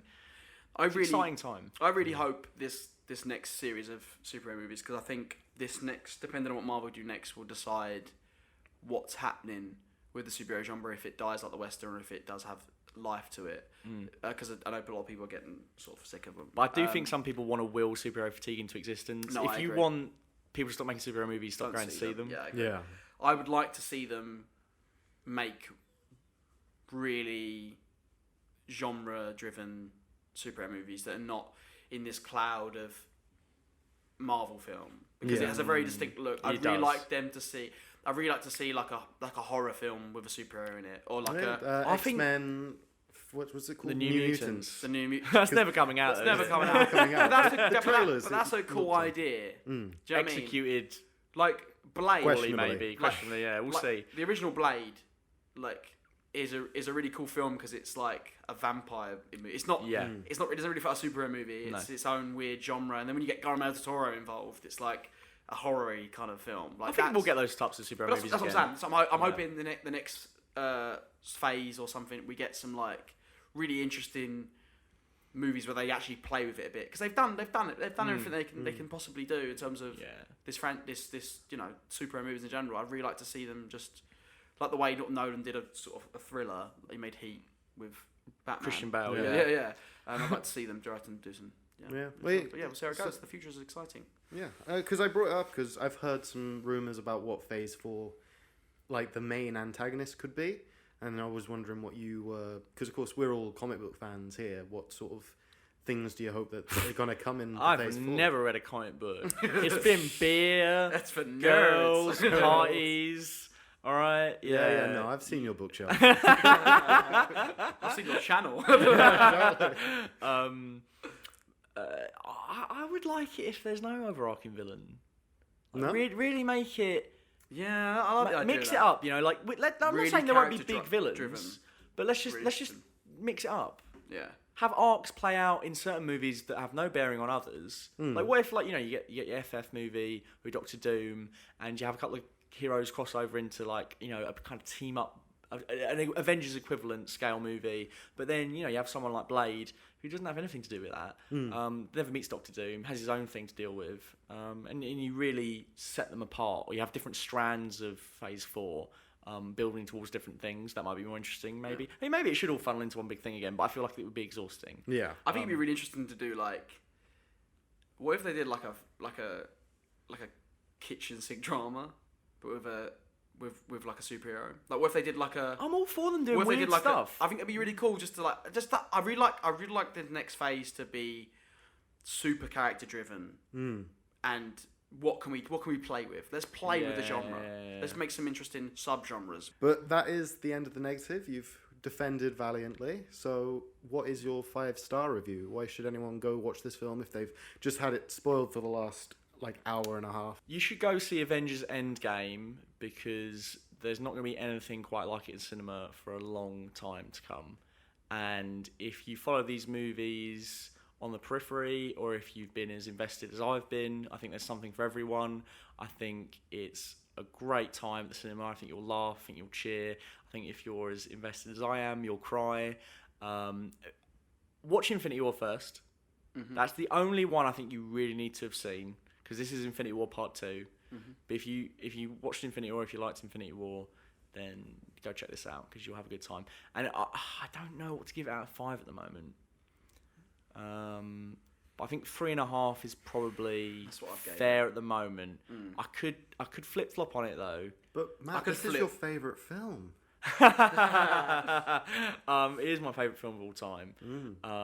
But I'm also a pessimist, and I like to give things low scores. It makes me feel better about myself. All right, because I think of myself as a 5-star movie, and if I can give all these other movies, like No Country for Old Men, I gave it 2 out of 5. You know, yeah. And you might think that movie's pretty great, and so do I. But imagine how great I must be if I'm 5 stars and that movie's 2 stars. You know, the levels of self-esteem that I'm working to build up here are quite something from rock bottom. No, I get it. Yeah. What I do is I put everything else to 5 stars. And then I give myself 10 out of 5 stars, and that just makes me feel better. So I think that's quite arrogant. It's a little too much. It's Luke the Conqueror, man. Yeah, no, come on. You don't get to conqueror status by not being a little bit arrogant. Yeah, no, you did good points. Charlie, your turn in the spotlight. Right. Remember, you love this film. It is the best film. Yeah. No, I agree. I think it's a really good movie. I gave it 3 out of 5 on Letterboxd. I could give it a 4, depending on the viewings. I don't know. At the moment, I feel like 3 out of 5. I think you should see this movie though, like because of like what Matt said. It is not only is it a big part of cinema history, it's also such a good time in the cinema, and I think it's sad the fault that someone downloaded it online and watched it, because it was some of the most fun I've ever had in the cinema, period. And I think it was because of watching it with a crowd, an audience that are laughing, cheering, clapping, crying. I could hear people sobbing. I could hear people clapping, ferociously clapping as well. Like, because they were us. And it was us. And it's funny because they was doing it with us. And we went to see it so we've seen it 3 times, right? We went to see it the second time in a screen that not many people was in. It was like the midday, and the audience didn't really react much. And it was actually our least favourite viewing of the film. We found all the flaws pretty much after our sort of fanboyness was over. And in the third viewing, we had the same audience we did in the first viewing, and it really does. It's really experience you can't have with any other film. Really, it's just something special, and it's a real celebration of what Kevin Feige and the people at Marvel have done. And I had a real good time with it. I do think it is flawed. I don't think it's quite as good as Infinity War, but I think it's a really good movie. It's a really good time, and just what a way to finish off the MCU for us. How about yourself? I agree with the majority of what you've both been saying. It's if I gave Infinity War, I double checked after our last episode, a 4.5 out of 5. This is definitely a 4. It's good, but it's not as good just because, like, what did they say? Your film is only as good as your villain, or the hero is only as good as the villain. And seeing as the villain is a weaker, less appealing Thanos, and the story arc, and I didn't really care for their their thought process for the time travel, like how that time travel works. Like they reference Back to the Future and everything else, and they kind of just go, yeah, it's not like that. It's not like the movies, and then just brush it under the carpet, so they don't need to explain it any further. And it is kind of like those movies. Exactly. But yeah, I enjoyed it. I've only seen it once, but I enjoyed it well enough to probably not see it again for a little while. It's a perfect. I don't understand. Yeah, I know. I'm sorry. Can we all just say though, what a perfect ending to the perfection. The Winter Soldier track, was it? It's been a long time. Are you kidding me? Nick Fury's apartment scene. Mate, great. Mate, I can't handle it. It's lovely. It's a beautiful, bittersweet ending, which are the best endings in my opinion to all films. After seeing it, draw into question why Captain America just let Bucky be tortured while he was off making smoochies with Peggy. See, I'm okay with that because I think the rules of time travel are, messy, but I think you buy that he couldn't disrupt too much of what happened, and it was his retirement plan. He was going to live out his life with Peggy. I do think, though, in later movies, you might find out he did a few things here and there to help them on their way, knowing with a bit of foresight, going into maybe like the Winter Soldier, Falcon TV show, or obviously Peggy Carter helped form S.H.I.E.L.D. I wouldn't be surprised if secretively in some manner Cap helped set up S.H.I.E.L.D. in some different ways. But I'm okay with that. The ending is so strong in it, and it serves his character so well that I'm willing to forgive the plot-hers. Yeah, the plot-hers. It's the perfect ending, in my opinion, to what we deserved it, and we got it.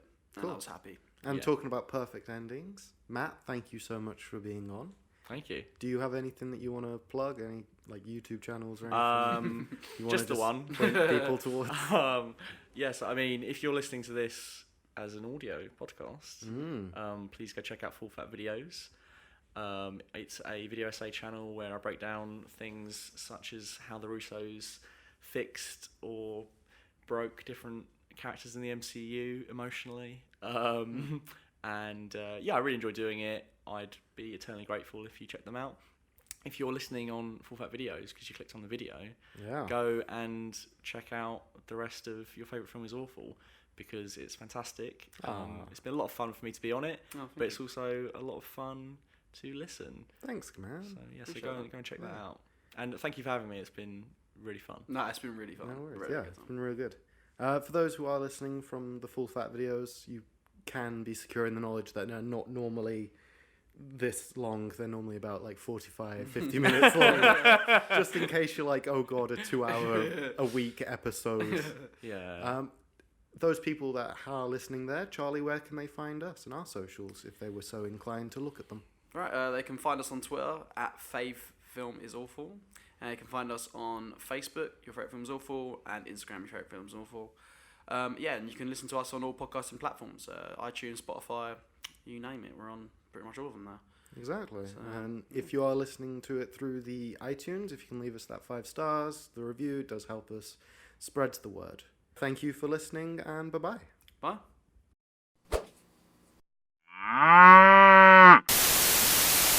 So, we didn't think we'd be doing this, but someone has actually donated $100, which is incredible. Yeah. Thank you very much, Dr. Chike. Honestly, that's awesome. You are, as we said in our Patreon video, literally keeping the lights on. So, no, but seriously, thank you very much. And, we're just sort of in shock, aren't we?